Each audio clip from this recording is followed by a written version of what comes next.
The following is a presentation of Foosball Radio. If it's too loud, you're too old. We could not believe it. We just went, oh! I was a good bar player. Okay. I was very vocal. Very vocal. I wanted to win. This is Todd Lafredo. You're listening to Foosball Radio. It's FoosTalk Live. You talking to me? Compelling and lively banter. Are you going to talk to us? Talking foosball. Foosball was how I measured my value as a man. You took that away. Players and fans, promoters and pros. Unedited and raw. Talk. Living in the moment. We have a lot of important things to talk about. All while practicing social distancing. Cool. We'll talk. No big whoop. Let's get this thing started. FoosTalk Live. Coming to you live from the Foosball Radio studios, it's another episode of FoosTalk Live. Hey there, I'm Tom Robinson, and I want to personally thank our Patreon pillars for their support of Foosball Radio and FoosTalk Live. Here's to James Sparky Castillo, David Kalla, Jay Teal, Brian Schmid, Cameron Burrows, Mike Green, Jimmy Love, Dwayne Stewart, Judy Schober, Jamie Kunst, Rob Cutler, Reed Rector, Clay Toomey, Adam Gilson, and our friends from the 716 Buffalo Foosball Club. Thank you. Your support brings continued and expanding content from Foosball Radio and FoosTalk Live as we cover the greatest sport on earth. Visit patreon.com/foosballradio to find out how you can become a Foosball Radio patron. Learn about the exclusive benefits we offer you. FoosTalk Live is brought to you by Original Leonhardt. The Leonhardt Tournament Model is the most popular foosball table at the ITSF World Cup. Designed and handcrafted in Germany, order online and have it delivered to your door. Visit www.original-leonhardt-usa.com and use promo code FoosTalk to save 10% off your purchase price. Diving right in head first into episode number 144. Hey there, it's Tom Robinson, and we are ready to go, even though, it was a challenge to get here because last week, we put it all on the table when it came to the final five of the top 25 male singles players in the U.S. Tour. We survived it, but here we are. And of course, speaking of the game of foosball, it's always best to have the greatest foosball play-by-play announcer to talk to. That would be Jim Stevens. Hello. Yeah, Jim. you say we survived it, Tom. I'm not sure that has happened yet. I think we've got an hour or two here that we still need to survive based on some of the comments and some of the feedback we've gotten during this past week, which is really what this kind of thing is all about, is developing and instigating conversation and hearing opinions, and hopefully opinions ground in actual science. Oh, by the way, if you're watching or listening to the show tonight, instead of watching the AFC championship game, it is 20-13, Kansas City leading Cincinnati with 2:53 left in the third period. We can depend on you for that. Well, thank you, Jim. Appreciate that. Yeah, but we'll see. We'll see if we survive tonight, Tom. Well, certainly this would not quite be the same if it were not for, our Zen master foos talker of Ventura, California, would be Adam Gilson. Hello, Adam. Hello, Jim, Mark somewhere eventually, Tom, of course. I just happy to be here, happy to be surviving. I like the whole Zen thing. That's kind of cool. I think that's neat. And I don't know. I'm excited for this. I'm excited for this conversation that we're having tonight because I think that in the grand scheme of things, we can maybe help people out there that have opinions. And I'm feeling snarky, but maybe if you're having an opinion, it's always good to have a reason for that opinion. Wow. That isn't based in, an emotional response, which I get. I mean, we all love foosball. We're all here for foosball. Never emotional. Come on. Yeah, I know, and I say that. I say that just because I personally get a little bit emotional when we talk about us having opinions. Jim, Mark, Dave Gummison, of course, who's not here with us tonight. So as the evening unfolds and as we really start talking about the rationale and start addressing some of the questions and comments that people had, I want the narrative to unfold that, Jim, I don't think you're sitting there with a bunch of random darts or a bunch of Post-it notes with people's names on it and you're throwing it against the wall hoping something sticks. I don't think. Well, maybe Mark is. I don't know. But Jim, I know you're not, and Dave, I know you're not. Or, but I know he doesn't. Right. So as the evening progresses, I think that's what we're going to unveil. That's not actually what's happening here. Yeah. I'm comforted by the thought here, Adam. But we probably should mention that from somewhere in flyover country, it's the Zen food faster master of California. Well, listen, guys, I absolutely go with my gut on everything because it creates the most fun. It is the most antagonistic. So I could assure you that some of these choices were like, that guy probably shouldn't go there, but what the hell? I'm going to put him there anyway. And it's worked like a charm because now we got people pissed off, and that's my whole shtick, right? Pissing people off.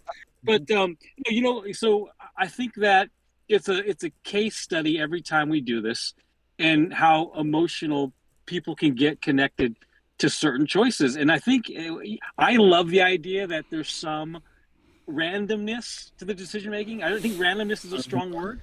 And so I'll play devil's advocate here. But listen, if some people think that this is who could beat who, and if this was about who could beat who, it's easy. It's Fred, right? And if it's about who could beat who on their best day during a certain era, then in the 90s, it's Terry.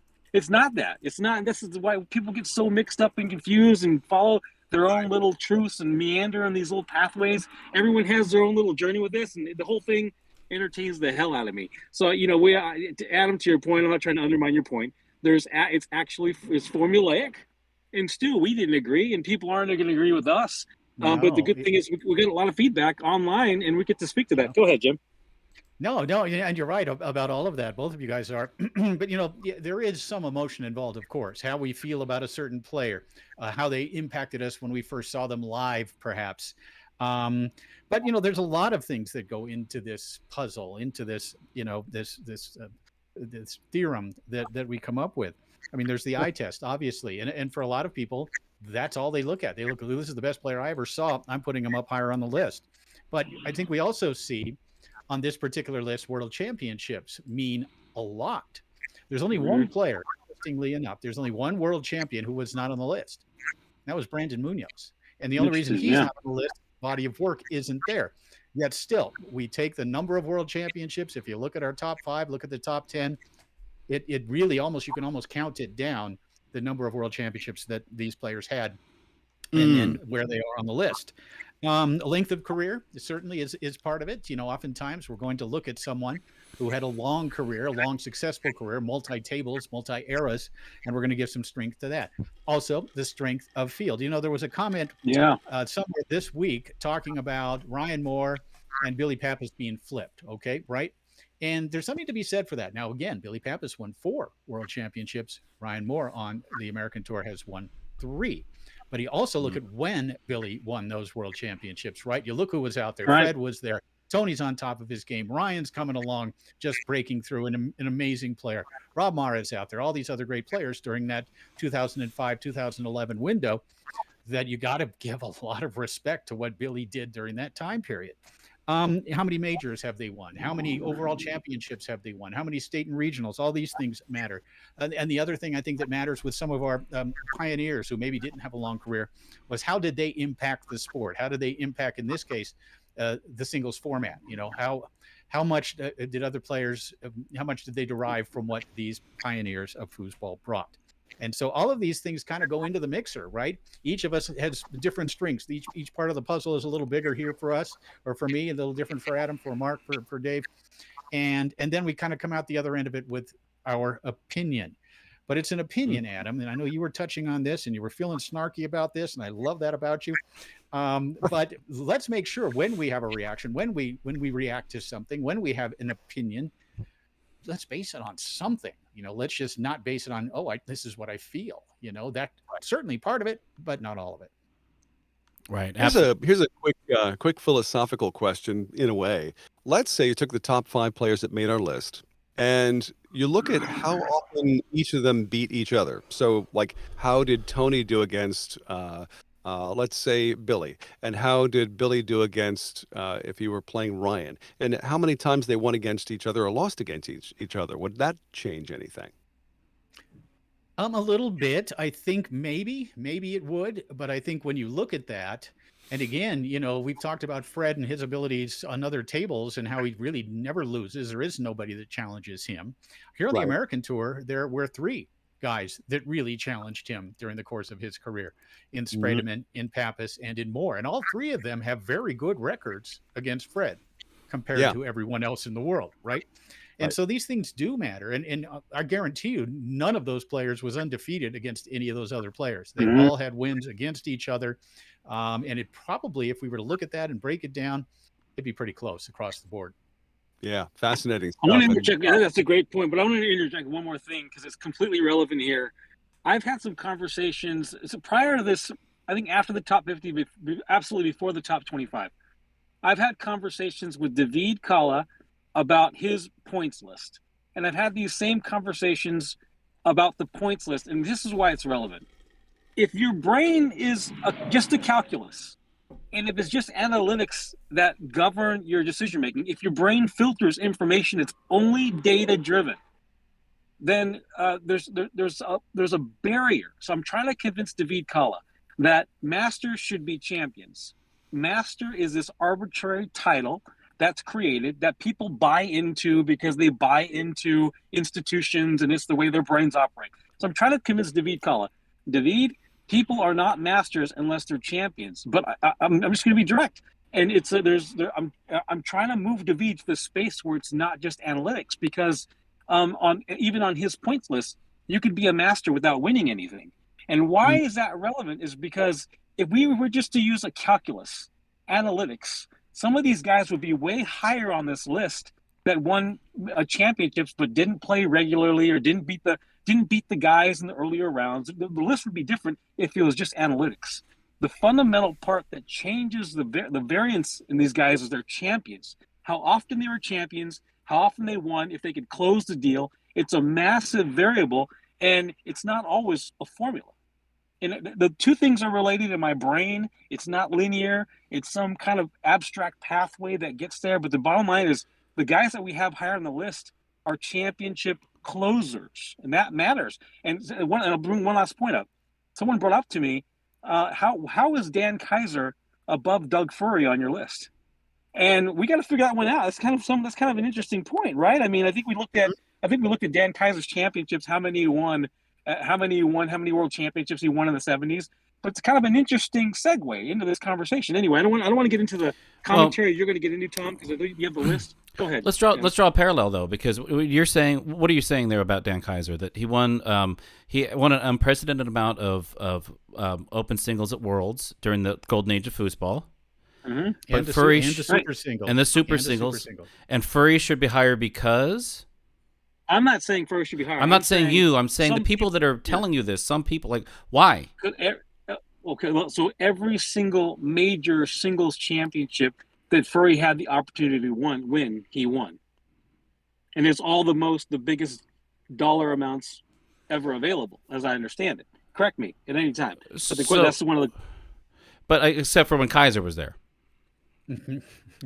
and let's draw. I could be wrong. This person said that Kaiser never did or couldn't beat Furry. I don't know if that's true or not. I don't know the record, but this 70s master said that Kaiser couldn't beat Furry. Well, I don't know the truth. I'm going to talk a little bit more about that later because I've got some numbers to back up a couple of things. But let's get the show started and let's get down to specifics after that. But because there are some interesting numbers. And Adam, I know you have one more point. Let me just. I want to tie this direct line between Dan Kaiser and what he did do in the time that he did do it to Collignon and what he did do in the time that he did do it.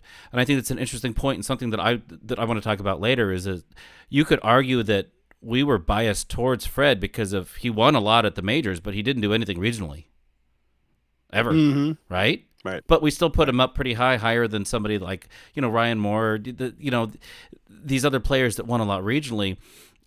What's our metric? What does it matter? How does Kaiser fit into that? I'm excited for it. Yeah, really cool. And I think there's a great deal of discussion that could go on way beyond this. I just wanted to make mention that JB Lanch 71 is on our Twitch TV feed tonight, and he says, by the way, I'm listening to you guys while I play with my 11-year-old son who is currently addicted to foosball. He's working on his snake shot already. We are 2 weeks in. That's So, awesome. Show him a yeah, pull thanks kick and a push kick. Make him a Renaissance man. Because there's a lot of up-and-coming players out there that don't know how to block a pull kick. And JB, you might want to mute this next feature if that's okay by you. What Jim and I like to do right about this time is to reveal our favorite IPA. Well, Jim, I mean, it's been a long week. I mean, what have you in your sweaty palm this evening? You know, I was lucky enough. There are several. There's a handful of beers of IPAs in the country that are literally legendary. Out of the Russian River Brewery, Pliny the Elder is big. The Stone, one of the early mass-produced IPAs, legendary. But then there's another one. There's a brewery up in Vermont. And again, I'm kind of up in New England again and spending a lot of time up there. It's in Vermont. It is called The Alchemist. And this brewery is legendary. And this beer in particular, I walked into my establishment yesterday. They had 4 single cans sitting on a shelf. I bought all of them because it is the Heady Topper. This is one of the most famous IPAs in all the world, one of the most legendary. It sells out quickly. It is not nationally distributed. I don't know why it's here in Durango. My uncle is out in California right now looking all over LA for it. Can't find it. It is an absolutely phenomenal double IPA at 8%. Had it before, having it tonight because it is good. Wow, legendary. Legend. That goes with the theme tonight. Legendary. Says right on the top. Drink from the can. Oh, that's why you're doing orders. I follow orders. Done. Well, Adam, what have you? Well, I have become super patriotic in times past here because I watched the Top Gun Maverick trailer 20 times in a row last night, and I found me this Voodoo Ranger Juice Force IPA that has a gentleman there dressed up as a pilot. And I keep going back to Voodoo Ranger, and I love that. But let me see how much more patriotic I get from this sip. Actually, that's very grapefruity. I'm shocked by how grapefruity that is. But that's okay. Florida's part of the United States, and that is what it is, right? So let's, That actually, and of course, that comes out of Fort Collins, Colorado, out of the New Belgium Brewery. Yeah. Maybe the best and the biggest mass-produced IPAs and craft beers in the country. It's pretty tasty. You can get them anywhere and everywhere. Yeah, they're very good. Yeah, they are great, for sure. Well, so I've done it again, something that is really off the beaten trail here. But tonight, I have found my favorite location called Old Saratoga Mercantile, something called Double Sinner. Double Sinner. Oh, my goodness. Tom. Double Sinner. Now, this one is it's different because it's made with marshmallow. Yeah, it's a double IPA, 8% by alcohol by volume, by the Branch Blade Brewing Company of North Haven, Connecticut. It is the mecca of IPAs on the East Coast, North Haven, Connecticut, by the way. And this one is a surprising combination of marshmallow with a smooth drinking experience that will also satisfy the hop. Haven't had it before, but I was curious, especially because of the can. But let's give this let's get a pop. And well, of course, I've got to use a glass. I got to see what it looks like here. Oh, it has a marshmallowy look to it.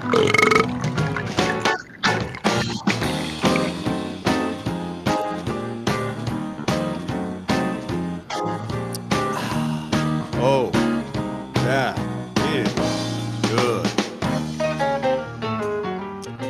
Look at that. Look at that color. Wow.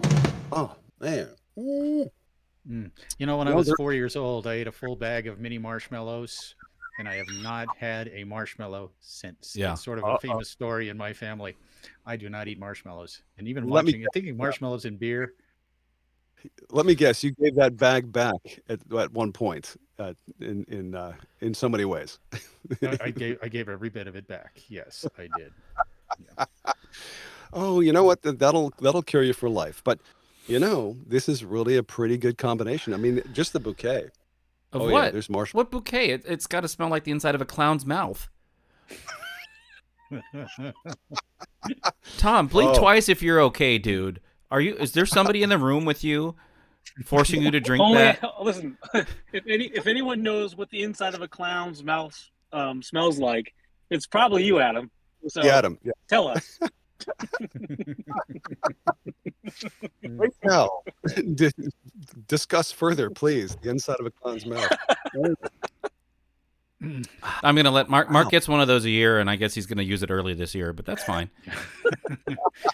Of course, because Mark is behind the wheel, we probably don't want to know what he's drinking. I'm hoping tonight. he's having some Starbucks. So you having Starbucks? Well, the worst thing about it, dude. Worst thing is I got a Starbucks, and I need to use the bathroom really badly, and your damn thing is making it worse. The whole drainage thing that happens over. Drainage. So, I'm glad you turned it off. Well, feel free we're good to now. take us into the restroom with us. No, that would don't. be fine. That like that episode of The Naked Gun, or that movie, The Naked. Anyways, Tom, let's Yes, gain control of get this. this I'm back so on the- confused. back on the rail. I don't want to go to Yeah. the bathroom with Mark. Well, since we've been on the topic of singles for the last 5 weeks or so, we may as well continue on that theme, especially for tonight's edition of the Flashback. With great moments in foosball history, this is a FoosTalk Live. Maine's championship point for Tony.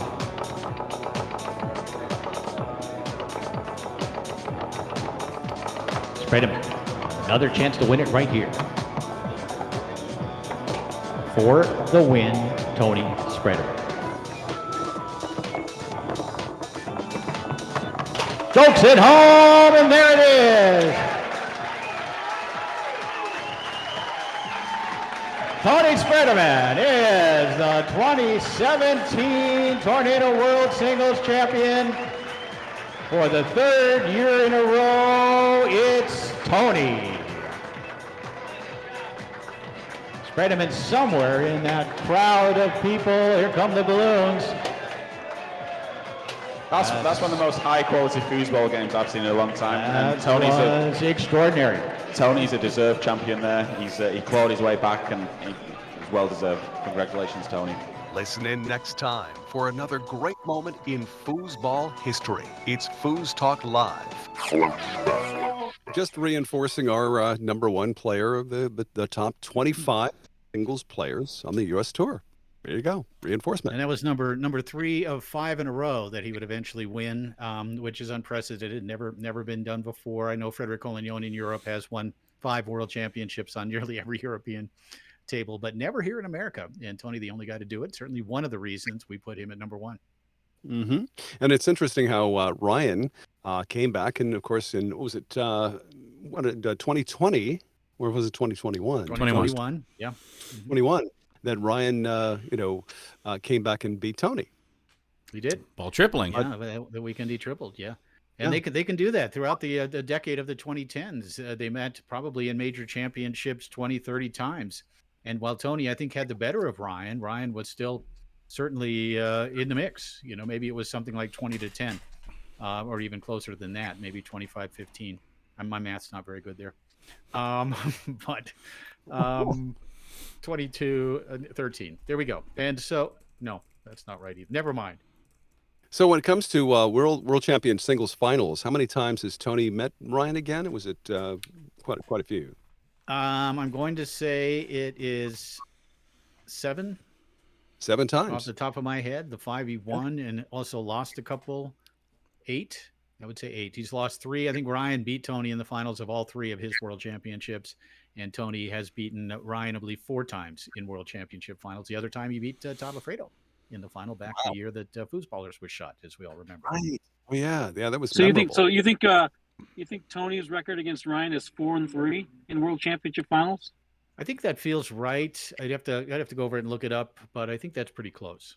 Yeah. Well, when Tony won 5 in a row, who was he playing against in the final? He played against Ryan. That's the 4 that he won against Ryan. 1 second, and then he won one of those against Todd Lafredo. Yes, I feel like I just said. Well, and then of course in 2003, Tony beat Lewis Cartwright, and in 2008 he beat Fred. And interesting, here's one other thing for those of you, real quick, and I know we got more to go here. One other thing, the last time that Tony and Fred played each other in this country, 2016, the Intercontinental Cup, Tony beat him twice in that when Team USA beat Team Europe. Team North America Yeah. beat Team Europe. Wow. Okay. Last Well, time there's Fred was in this country. yeah. Once again, reinforcement for that decision to put Tony at the number one spot. How anybody could argue against that, I'm not sure, but well. No, I don't know. I mean, you certainly have a strong argument that Fred was number one as well, and you could almost say 1 and 1A that close, really. Yeah. And I really think that it's only been the last couple of years, maybe when Tony sort of surged past it, maybe that fifth in a row, really did it. And but it's tight, and if it came out the other way, I would have had no problem with that either. Well, I want to interject a point, you guys. This exact topic came up. So someone in the top 10 who wants to remain anonymous basically was describing why, basically described why Billy should be over Ryan for this specific reason. And basically the way the conversation went was Ryan just had to beat Tony, and he lost more than he won against Tony. And when Billy won, he had to beat a lot of other people to get there. So basically echoing the rationale that we had, but very sincere about it. Look, Ryan had to get past Tony and couldn't do it often. And when people stopped playing, he just had to beat Tony, and kind of a knock on, or kind of validating our order there. Right. And, and that's the thing that I find really interesting in a lot of the takes and opinions that I've seen, or opinions without rationale that I've seen, is people never talk about depth of field and the importance of it, right? And it's something that it's so, I don't know, like I would love, like that it would be, I think, totally boring and just like a statistics class for us to write down our 10 columns of our rationales or whatever, right? Like nobody wants to do that. But still, though, here's an interesting thing. Think about this, Adam. We are familiar with the depth of field in varying degrees because we were there. If you were not there, for example, here's another one. Good one. Chase Pennell. He started in 03 or 04. So he has no point of reference for depth of field the same way we don't for the 70s, but at least we romanticize it and appreciate it in a way that I think a lot of people don't necessarily appreciate or romanticize the way we do. It gives us substance in our ordering that kind of transcends our bias because we have our own bias. So I just want to point that out, that we have a point of reference for it. People that don't have an appreciation for it are even more narrow about their opinions. They only know what they know, and it's Tony and Ryan are the best ever, right? Yeah, I'm unbiased though, and I'm not wrong about that. Nice. So tonight, I was kind of thinking. I know we talked about it a little bit in the pre-show, but I think all three of us, and I know Dave would as well, have maybe some things about this list that maybe we think should be a little different, or maybe players who should be on it and aren't, or shouldn't be on it and are. And so I'd love to kind of address one of mine here in a minute, but I'd love to hear what you guys think as well. And Tom, you've become a student of the game as well. And so Sure. I'd love to hear yours opinions on this as well. Well, I'd also like to chime in with a few of the comments that came up on the feed on Facebook. We can certainly toss those in there as well. But Jim, why don't you launch into this and Right. kind of review what you feel. All right.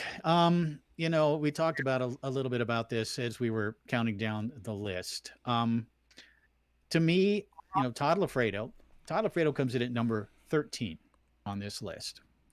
And then, as I documented the things that Todd had done out on tour, and I'll kind of review those for you here a little bit.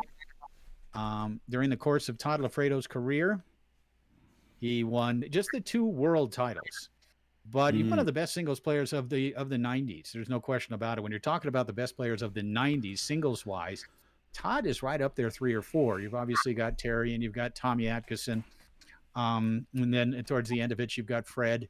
Early on, Horton was there. But really spanning that complete decade, there were very few players who had as much success as Todd Lafredo during the course of that.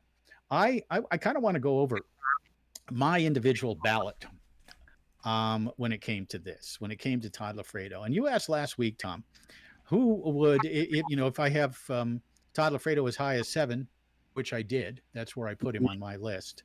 Who did I have behind him? I dropped Dan Kaiser to 8, and I have Tom Spear at 9, Tony Bacon at 10, Tommy Atkinson at 11, Steve Murray at 12. All of those players finished ahead of Todd Lafredo. Yeah. I got Todd ahead of those guys. And of course, we're talking about 5 incredible singles players. But when you look at the length of the career, you look at the world championships, you look at the national championships, you look at the master singles championships, you look at all the majors that he won and the way he played the game. And during the course of the decade of the 2010s to 2020s, no doubt who the top 2 players out on the American tour were. Number 3 was Todd Lafredo during that entire decade. If you're going to break down and look at the results, look at the world championship final that he got to, look at the other championships that he won. You know who the best singles player on the Warrior table was? Maybe the best player on the Warrior table was? It was Todd Lafredo. Todd Lafredo won far more championships on Warrior than Tony Spredeman did. And Warrior is the American Tour, was the American Tour. But when you look at that, right, you look at, and the thing is, I had Todd Lafredo at number 7. The other 3 voters, let me have a look here real quick. I had him at number 11, number 17, and number 17. And the 11, I kind of get that. I kind of get that. Okay. Actually, it's 12. I get that. I understand how you could come with that, but how you can come with 17, I don't see the rationale behind that. The numbers don't suggest it. The eyeball test doesn't suggest it.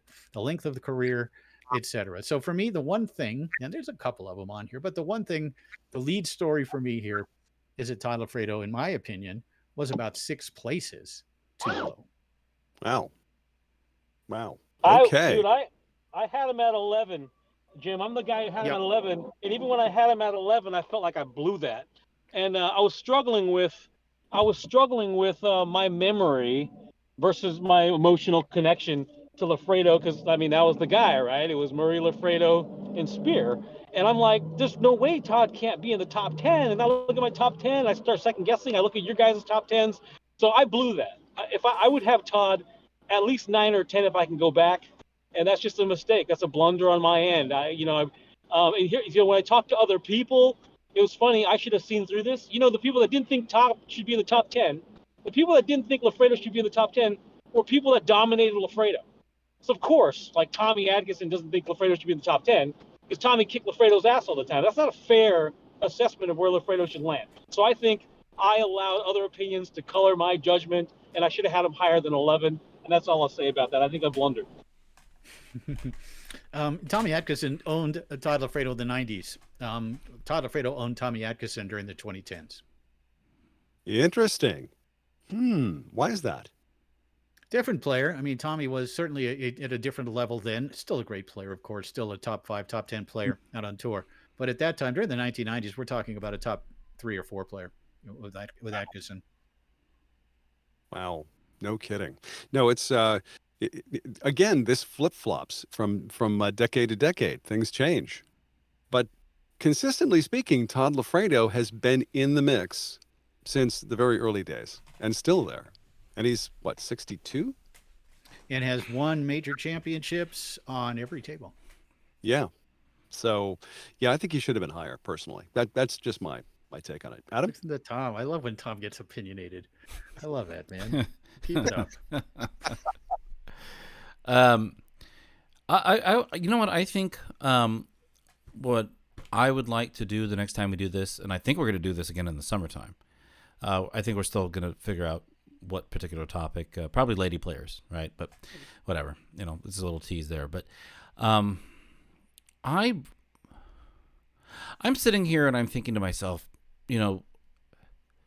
it sparks conversation and it sparks discourse and it sparks a really boatload of really bad hot takes and emotional responses and things from people out there that care about foosball and that are fans of foosball, and the players and the people they learn from. And I'm wondering, my initial thought was, okay, well, and I talked to you all about this beforehand. Like, do we not know how argument works, right? There's a status quo argument that's made by usually a consensus, and then once a status quo has been created, if you're going to disagree with that status quo, you have to come up with some reasons why and some rationales why, and base it in reality. That's how it is supposed to work in a normally functioning civilization, right? Not that foosball has ever been normally functioning, but what I'm saying is you have to create that framework to have this freaking conversation, because everybody's wondering why cornhole is more popular than foosball. But I freaking grass. So the other part of me that exists thinks, well, maybe there's a thing that we can do to help people and make this a little bit more interactive as we go through our decision-making process and our points-making process when we're coming up with this, is being more transparent with how we're thinking this is happening, to show people what the thought process is. We're not, flinging mud against the wall until it spells out hi. We're clearly not. Jim, I am listening to what you said about Todd, and I'm just rethinking what I would have done now, and I don't think you're wrong at all. And I am one of the most opinionated people in the world, but I can change. And what I'm saying is that I can change with information. What the hell? I can change with information, but that's the point. If you're just pulling random stats out of the ether and you're just, hey, this is just what it should be because this is what I know, well, that's not only problematic for you, but let's dig deeper and be like, well, shoot, man, is this how you play foosball? Do you after a match you lose, do you go back in there and be like, oh yeah, I was doing pretty good, but all of my points, they didn't add up as much as theirs, but I still played better. Is this? I think there's a parallel there. I feel like there is, and I feel like we could start even a little bit when we spark this kind of debate and change and accept these kind of things. Like, hey, my mind is, and we have to talk about it. That's months away, but to be a little bit more, I don't know.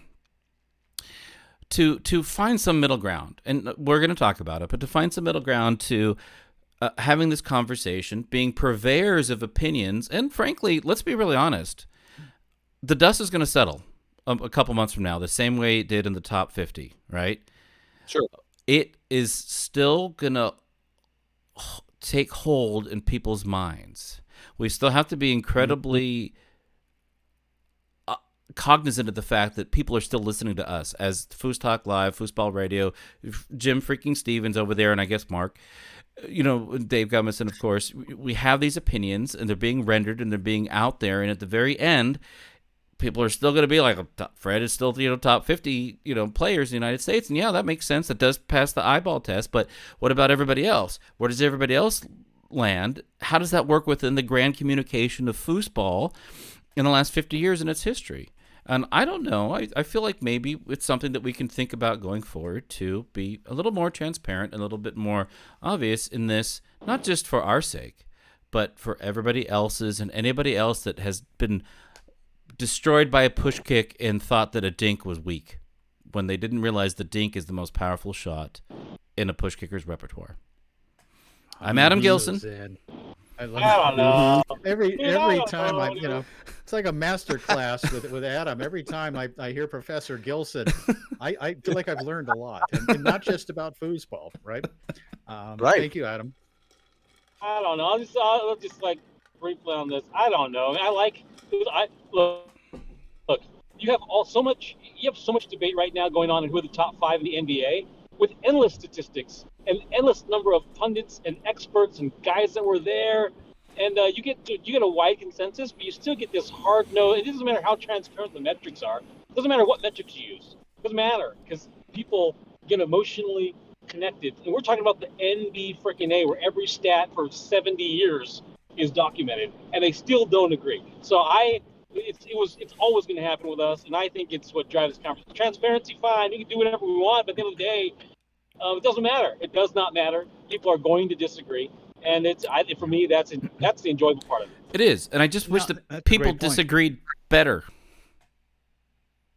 Yeah, well, I mean, what are we suggesting here? And again, we're sort of teasing the potential for a top 15 women's list. Do we actually have five categories where we judge, up to 5 or 10 in each of those categories and Right. sort of come with a final score? Does that create transparency? Like Mark said, I don't think that's going to create less argument, less disagreement, less different opinions.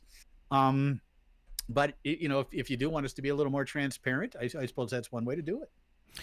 Yeah, I don't know. I mean, I think that's what invites debate. As much as we're inviting debate for other people, I think within our group, our tribe here, and I don't know. I'm not saying that's the right way, because you're right, Jim. Tell you. You're right, Jim. Yeah, go it's ahead, it's gonna create more, as much as people are gonna.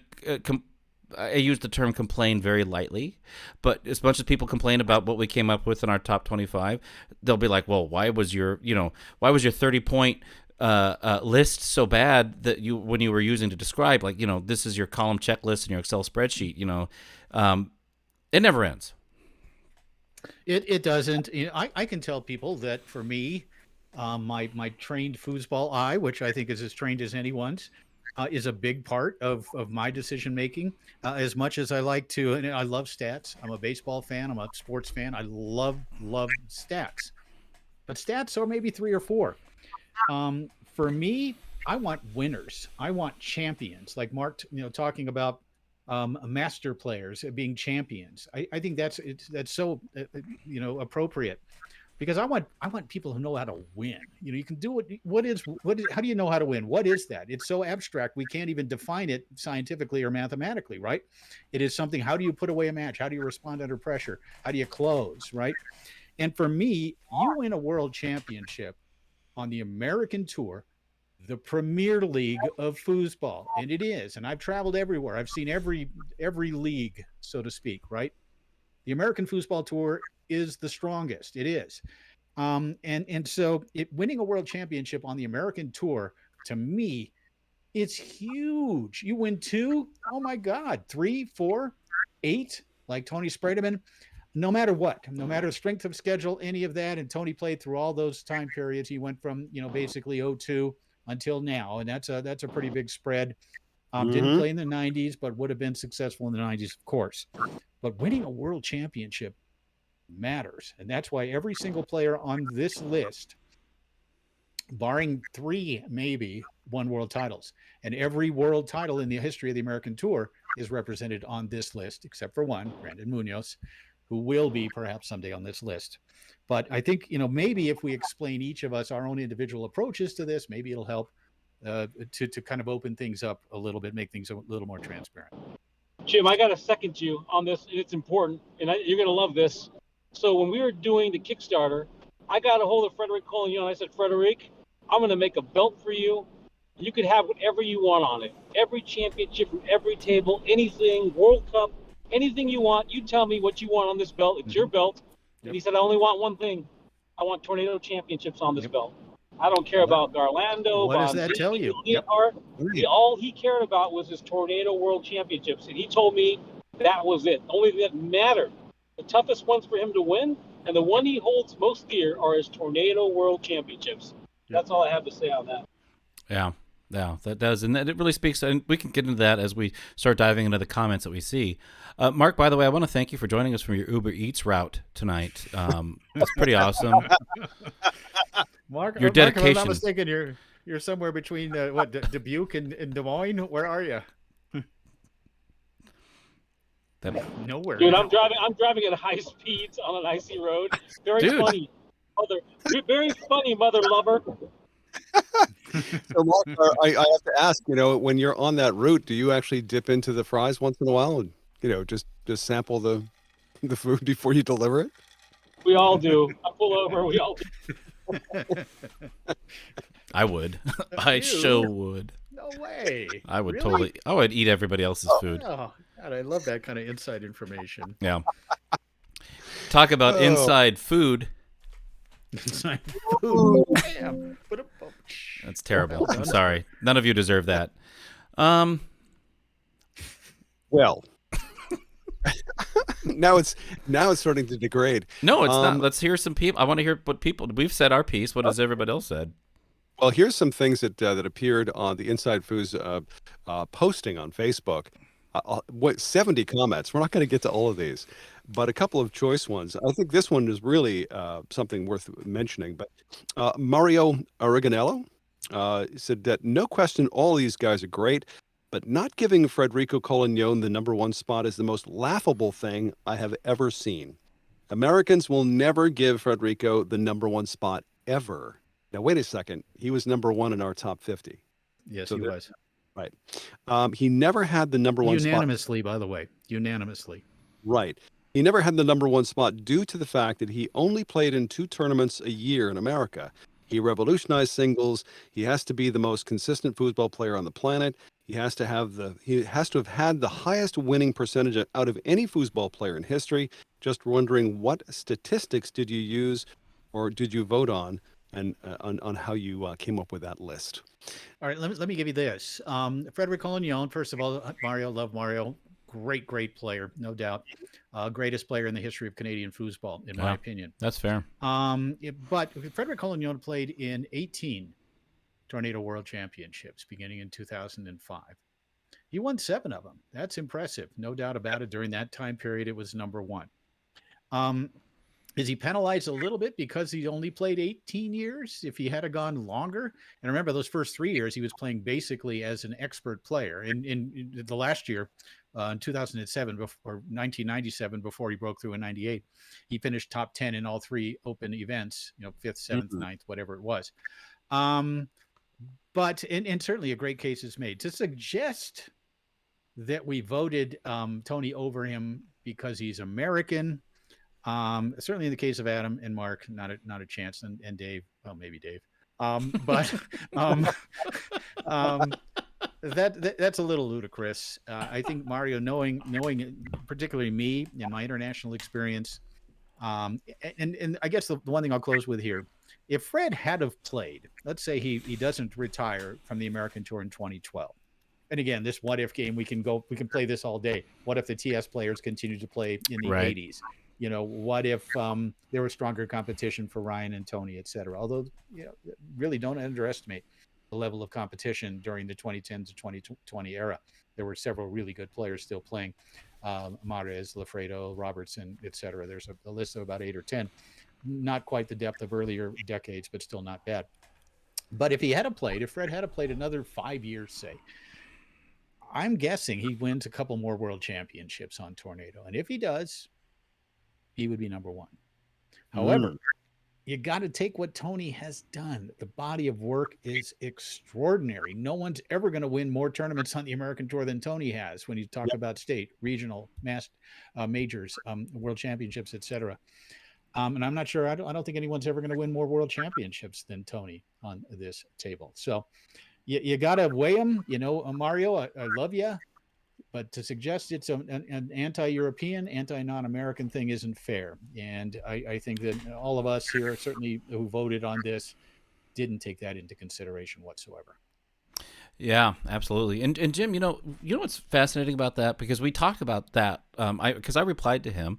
I know Mario. He's a great guy. I've always enjoyed playing pickup games with him as he destroys me with his really smooth pull kick that he has. Amazing player. It's ridiculously very good. And, one of the things about that is that I get the emotional attachment to it. Again, this is something that we've been talking about. I've been talking about here this evening. But we talk about, and I'm Tom, you're going to probably bring this up, so I won't spoil it. But I know that Fred made a response later in that thread, right? So I'll leave that for later. But we talk about the dominance that Fred had at the tournaments he did go to. But Tony, the dominance he has been doing, not just at those tournaments that Fred would have been at, but also just everything else that he did at the state regional level, right? Even that alone is enough to put him over that top. And do you remember it was the post Hall of Fame Classic last year, but FoosTalk live show, and yes. And I was just recovering from COVID, and we were just talking. And do you remember there was this we were talking about, and that, and this, and that, and then Tony Sprayman tripled, and now go back to this other thing, right? And that was just it is so it's boring almost, right? And not in the negative thing. Right? That's not negative to Tony, but it's just his whatever that word is. He just is predominant, right? So and he does it every ball, Adam. Ball right. in, and Right. ball out, right? Yeah. Right. So, anyways, And the influence he has had on the sport, on the singles format. I mean, no one's ever Yeah. played. He took a little of this and a little of that, took what Fred had to offer him, and invented the walking snake, right. the 2 to the 5, etc. Took all of that and created this new style of singles. I mean, all of these things have to be factored in. Right. And while I certainly wouldn't have had any problem, as I said, if Fred finishes 1 and Sure. Tony finishes 2, okay, that's fine. I don't disagree necessarily with that. Yeah. But it's interesting. Again to reflect on all the different categories that we all factored into this. And the more recent history when it comes to Tony's playing, and you're right, Jim, when you say that, it's kind of almost expected. Like when Tiger Woods was at the top of his game, you turn on the TV on a Sunday and say, well, there's Tiger. It was like 6 strokes in the lead coming down the stretch. Gee, what a surprise. Okay, back to your beer. And that's golf, the most difficult game to dominate. It really is. No one dominates golf, but Tiger did. Oh yeah, absolutely. So Tony is in a way in that same sort of position in his career, but the most exciting moments I can think of in the recent history were those moments when Tommy Orr Jr. beat him at Texas State, and then Brandon Munoz beat him at Worlds. Those were extraordinary, and of course Ryan had his shot. Yeah. So those moments, they're rare, but they are exciting, no question. You guys, I voted Fred number 1, but like I said in the when we went through the top 5, I was fine either way, just like Jim, fine either way. And what you're talking about is a hair-splitting distinction between someone who won 7 world championships in a very content time frame versus the top competition, and someone who's won 8. Right, I think Tony's won 8, but he's won it, and he won everything else in between because he played the tour. That's a hair-splitting argument. As a matter of fact, I think the argument between those two is closer than a LeBron James, Michael Jordan argument. I think the argument between Fred and Tony at number 1, because we're talking about the number 1 singles player of all time in the world, probably forever, versus the number 1 singles player in the United States. It's very difficult to split hairs on that argument, and I was fine with Tony being number 1. Because I said it's the U.S. tour. But anyway, you get to what Fred says, and go ahead. If you're going to read what Fred said or just summarize it, please get to that. Yeah, he's saying absolutely. I mean, Fred responds by saying, it's never easy to be part of a conversation when you're the subject, but I'll try. First, thanks to all who wanted me to be first. That always gives me an amazing feeling. But I have to agree with the vote and the ranking.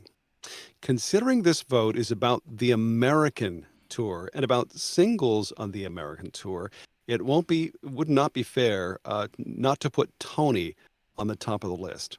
He won so many tournaments on the U.S. tour that he deserves the first place, and he gets my vote for being the most dominant singles player on the American tour ever. Good job, buddy. Wow, that's great stuff. What a class act, right? Yeah, right. So, and he does say one other thing. What if, in quotations, I had played more tournaments?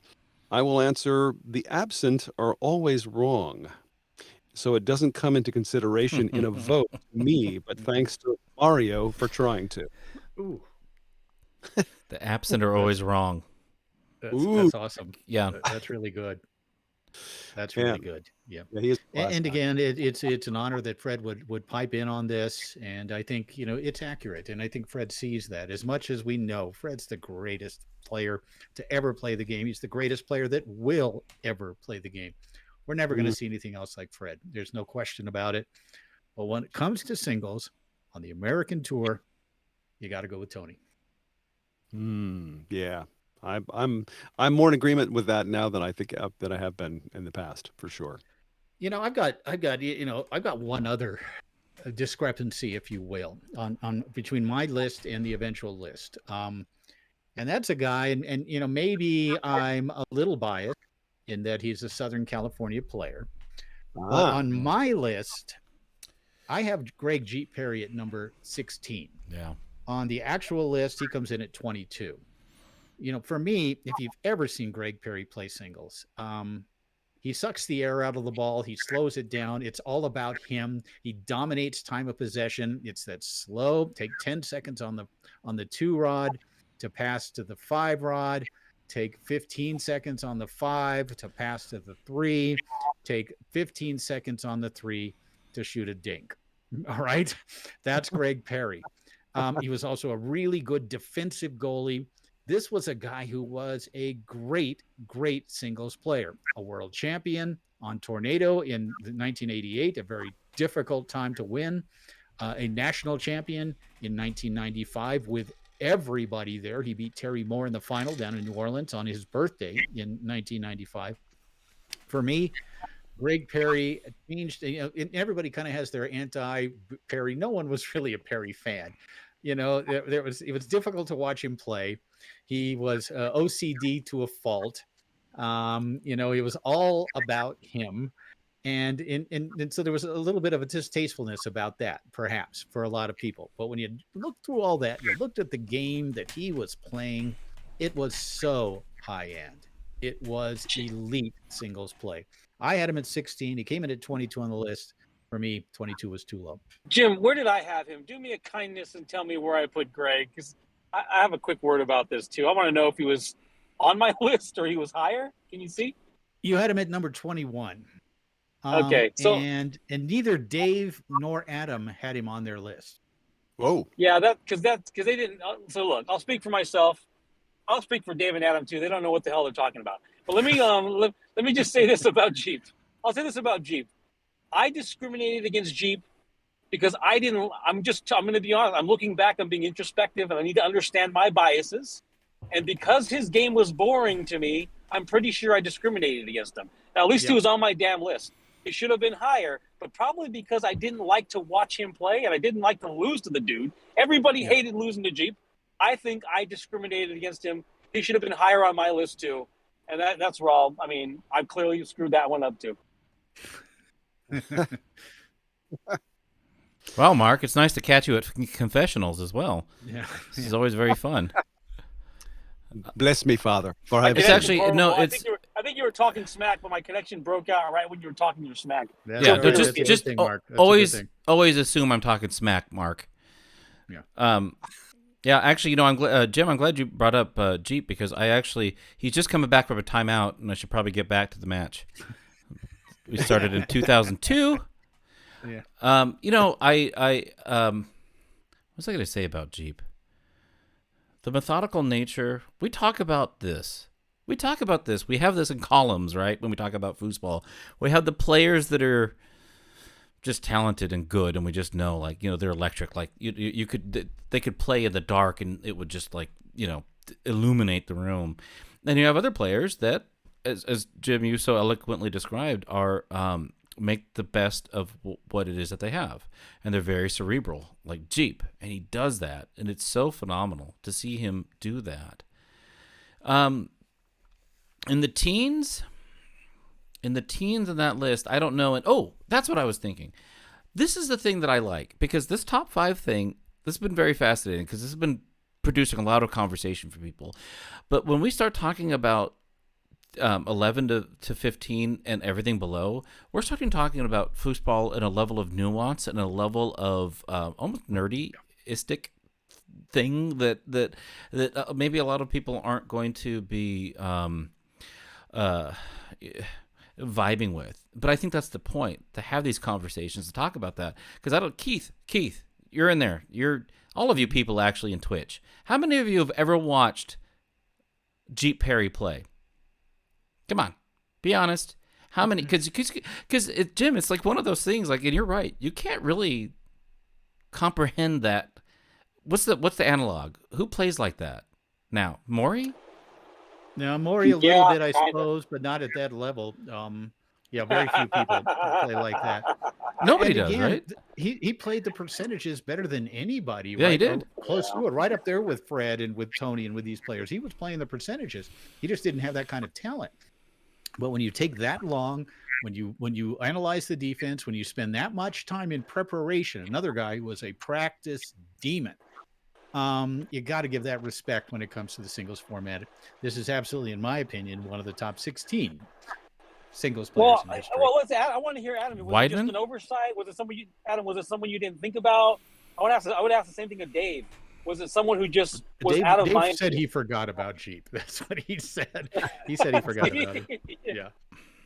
He forgot about Jeep. Hold on, let me look at my damn thing. You know, that's the thing too, guys. Go ahead, Mark. I always want to say I'm owning the fact that some people are too low on my list. That's just a reality. That some people are too low on my list, and I got to. So what makes us? Because I've had second thoughts as well about some things, and again, you know, we've heard this whole Pappas versus Moore sort of flip flop thing. I had Horton at number 3. I had Billy at number 4. They were switched around on the actual list, and there certainly is a case for Ryan to be in that top 4.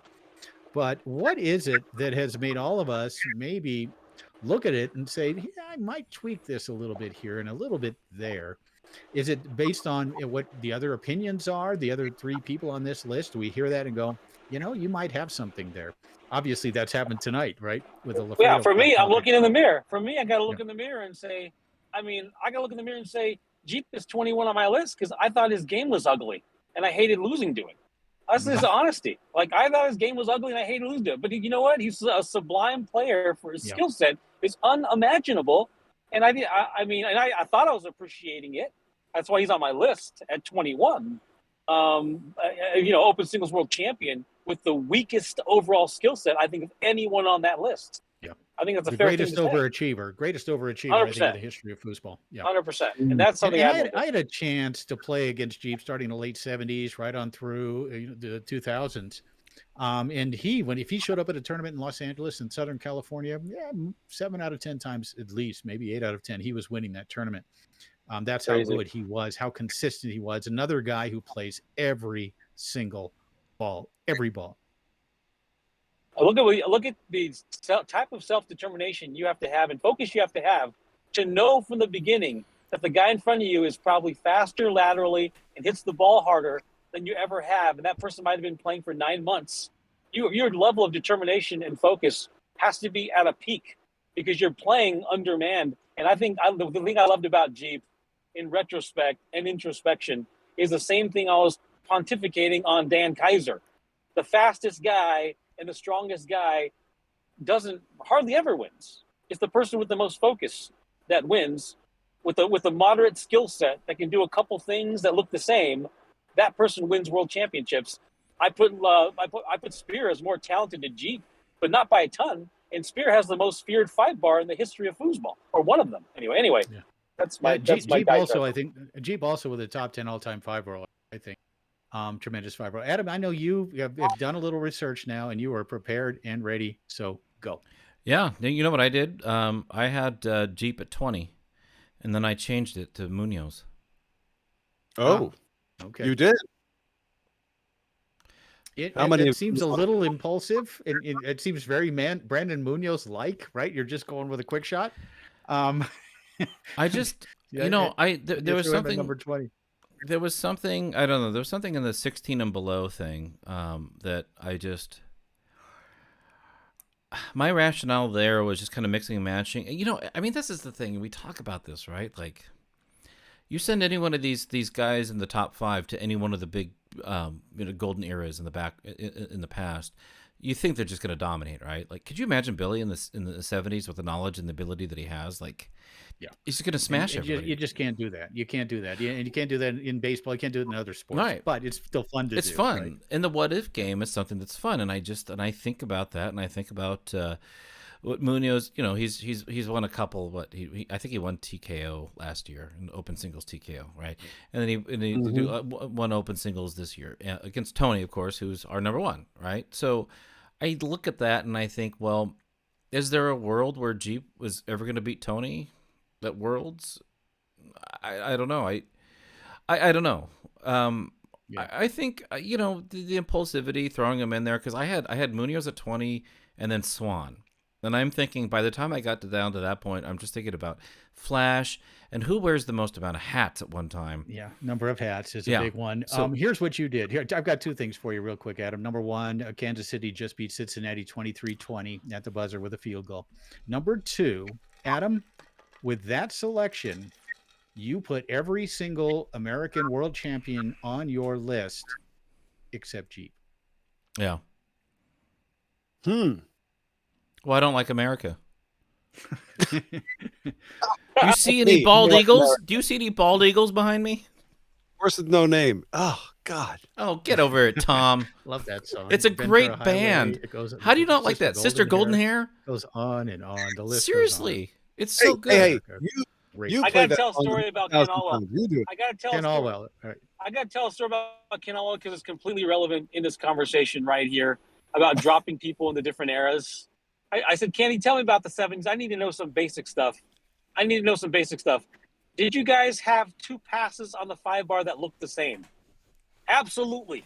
We had 2 passes on the 5-bar that looked the same. Could you guys shoot 3 different holes? I don't care if it was push kick, pull shot, push shot. Could you shoot 3 different holes that looked exactly the same? Absolutely. We studied that. We did that. Give me an example. Just talk to me a little bit about this idea of dropping people in different eras. He said, let me give you an example. Tommy Atkinson dominated the Open Championships in Tornadoes 93. I watched tape on him. I prepared for him. I broke him down the way we broke down Lafredo in 77, and I crushed Tommy in Open Mixed at the Worlds en route to his second place finish.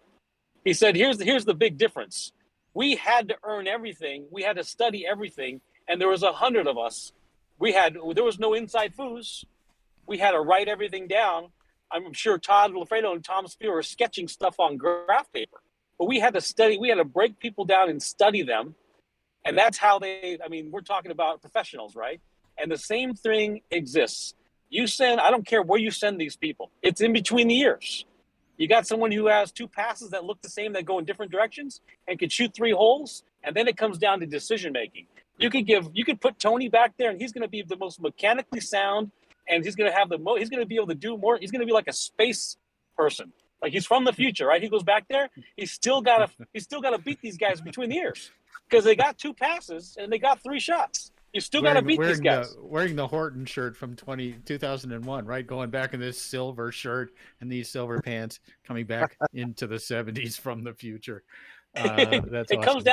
comes down to what's between your ears, and this is a real circular thing. We get to these top 5 and the top 10, and these guys were finishers, man. That's the difference. And Jim, more than anyone, has seen so many second and third place finishers. You've seen an armada, like generations of them, and the same 10% of guys win all the time. And it's because it's what is between their ears. No, so true. And Mark, I'm a 50-year sports fan, deep sports fan, very much so, and a foosball fan, of course. And for me, that's the most fascinating part, right? You take the numbers, you take everything else, and throw it out, because what really matters is how do you win? What does that mean? And that's the thing that we've been looking for, searching for, and there really is no specific answer to it. There is no science to it necessarily. You can't quantify it, right? It's in the heart. It's between the ears. It's in your upbringing. It's in your parenting. It's in all of these things that all combine in this perfect storm to allow you to perform at the highest level in the most impactful situations. And when you look at the percentage of athletes in any sport, it comes down to less than 0.1% as to who is a closer. Fascinating. And let me add one more wrinkle, Jim. Sometimes that parenting is exceptional, like Frederic, and sometimes it's because the parenting is horrible, and I won't say a name. But so it doesn't. The parenting could be either way, but that drove you to be the best of all time. It's too many variables. Yeah, no, that's true. Too many variables is right. Yep. Adam, you're ruminating. I can tell. That's what cows do with their cud. That's their room. Is that really? Yeah. Are cows capable of ruminating? They have 3 stomachs. A little more depth of thought. They have 3 stomachs, and one of them's the rumen. That's no, I'm utterly ridiculous. Oh no, jeez, come on. It's a Sunday night. I don't have one. All right, listen. No, I don't have anything to say. This is just fascinating conversation. I like it. It's always fun to listen to Mark just go along with what everybody else is saying. It gives me a lot of joy. Really? Yeah. Look at him. Listen to Mark. I mean, that happens occasionally where he gets in that mood where he just does. He wants to be liked by everyone. But for most of the rest of the time, he wants to not be liked by everyone. And that's what I admire most about Mark.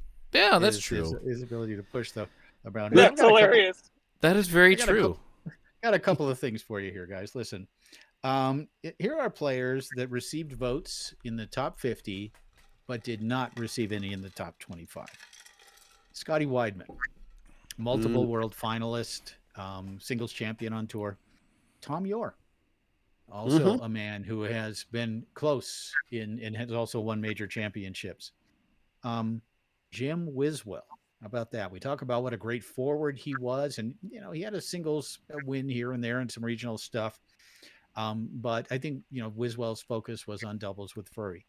Bob Maloney, a guy that we all think should be in the Hall of Fame, and I think eventually will be. A guy who finished number 40 on our top 50. Larry Chesborough, a man that Mark Torres thinks was probably the most talented player, or one of them, of the 1980s. Mark Crowell had some wins on the TS Tour in singles. Our friend Trevor Park, Terry Rue, Tracy McMillan. Terry Rue had a U.S. Open title, was a world finalist one time in singles. None of these players received votes, and none of them won world championships. Yet they were all very good singles players. Is there anyone? Go ahead. What about Blake Robertson and Brandon Moreland? Blake Robertson, Brandon Moreland. Brandon Moreland received votes on this list. Certainly another guy who had to be considered. And Blake Robertson, a guy that maybe the body of work isn't there, but certainly when Blake is rolling, I think a third place finish a couple of years ago in open singles, right? When things are rolling, when he is focused on winning and performing, Blake is amazing, right? So all of these players, great players, didn't receive votes. I think in the modern era, I think those guys probably would have been on the list of many who might vote on this if they didn't have the perspective of the 70s and 80s. But kind of interesting to think about these great players not able to crack that top 25. Well, so listen, someone in the top 10 told me you missed out on Adrian Zamora. He has multiple singles wins, including one against Frederic in the finals in Vegas. I had him at number 23 on my list. Wow, I did put Adrian. Wow. I put Adrian in my top. I was the that put Adrian Zamora in my top. No, there were two of us. I take that back. Where did I? Dave and I both put him in at number 24 on our list. So think about this. Yeah, that's a miss on my part. So I have Don Swan, but not Adrian. And if you look at body of work, Adrian's probably has a better body of work than Don. But you know what? Don Swan's game is flashier. No, I don't know. I would take Swan's body of work over him. I'm not going to compare him to Swan. Swan, I think for me is a no-brainer up there around 20, which is where he finished. But Adrian certainly. But who do you remove from that list? I actually here's something interesting. I don't know. I'm not sure. I'm here's saying, what I did. I'm saying. Go ahead. Go ahead. I had Adrian on the list, and you know who I didn't have on the list? Who? Dave Gummison. Oh, interesting. Yeah, some multiple people had commented on that too. I mean, I think Dave might have gotten extra value because he's an open singles world champion. Dave himself said he probably wouldn't have put himself on. I don't think he would put himself on the list anyway. He's too humble. No. But that's a very interesting point. I'm wondering if I was biased toward Swan the way I was biased toward Jeep. That because Swan's game has more of a character and personality, more memorable for me. My own hometown guy, Adrian, gets left off the list. I don't know. I'm being selfish.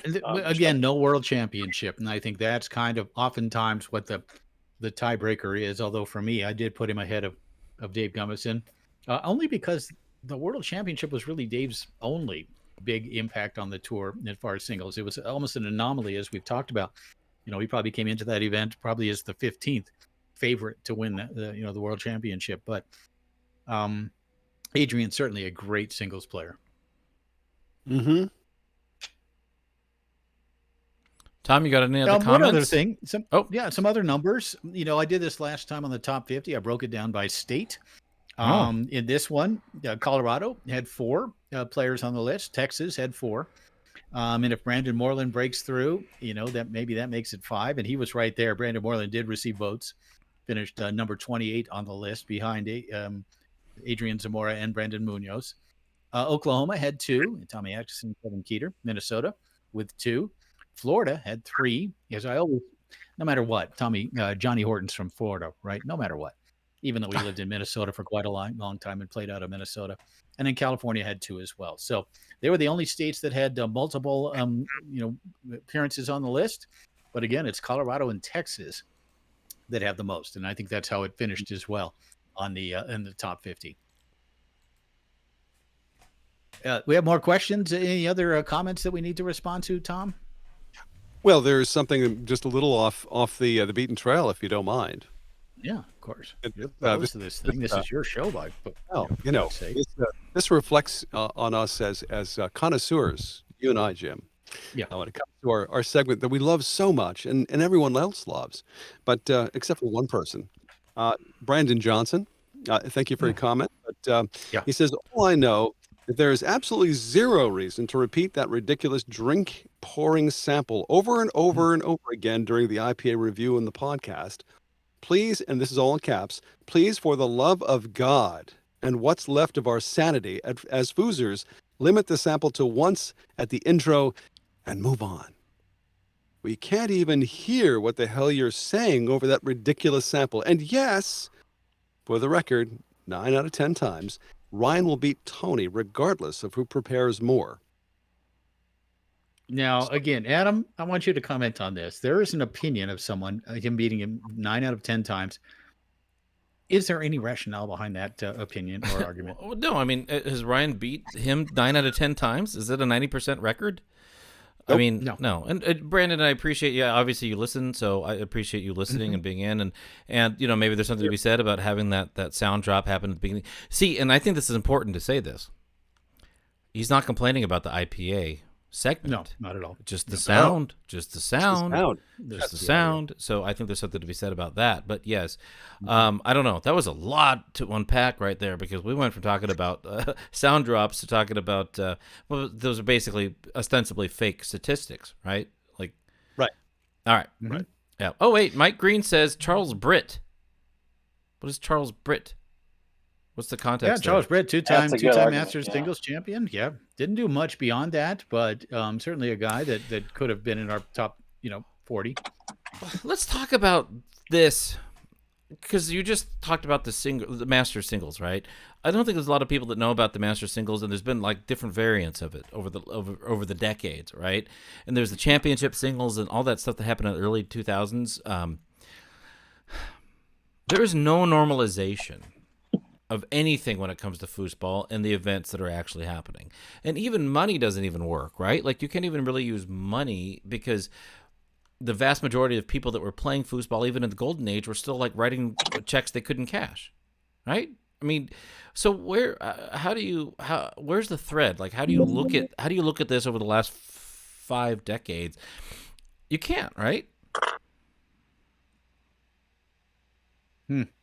Point well taken. Yeah, you can. You absolutely can, and you could do it. That's what we've done, and it creates a lot of dissension, and that's that why why you Brandon think Moreland chimed in. People are upset? No, not dissension. I don't not mean upset. Like, I don't mean upset. Like, nobody's coming with pitchforks, and nobody's going to pitch a tent. Nobody's going to pitch a tent in my bed. Brandon Moreland. Pitchfork. Brandon Moreland commented something about you need 2 lists. One is for the modern era, and one is for the 70s, and that's the way to make it equitable. And a lot of people would agree with that. But I'm like, hey, that's not as much fun. No. I know, and I love Johnny Horton won open singles on TS. Right. And he won 2 more. And like, dude, that guy transcends the era. So how do you not? You could compartmentalize him, right? Or you could find a way to pay homage to that amazing feat.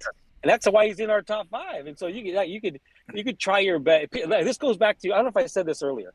If your brain filters information, and it's always got to be a strict calculus. First of all, you're going to hate these lists. But second, you're going to hate me, because I love the idea of like bending the rules and breaking a calculation and adding the human element into everything. My whole thing is the human element is a z-axis, and an xy. The z-axis is the human element, and the human element is the thing I love the most, because it has the most variance, and it's the most abstract and subjective, and that's what I flip and love. I love the chaos of it. So yeah, we simplify it and call it the eye test, right? I mean, that's really the human element when it comes down to it. It's what do you see, what do you feel when you watch this player play, or just reflect on his overall career or whatever. And that's a big part of it. That's an important part of it. It shouldn't be the only part of it, but it should be a major, certainly, part of it. Absolutely. And I would like to highlight something for all of the people that have been listening tonight. I have been going out onto neurotic limbs trying to figure out an answer. You've heard it.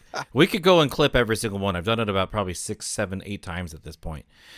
What are we going to do? Think about the children. Whatever. But I'm trying to highlight a point here.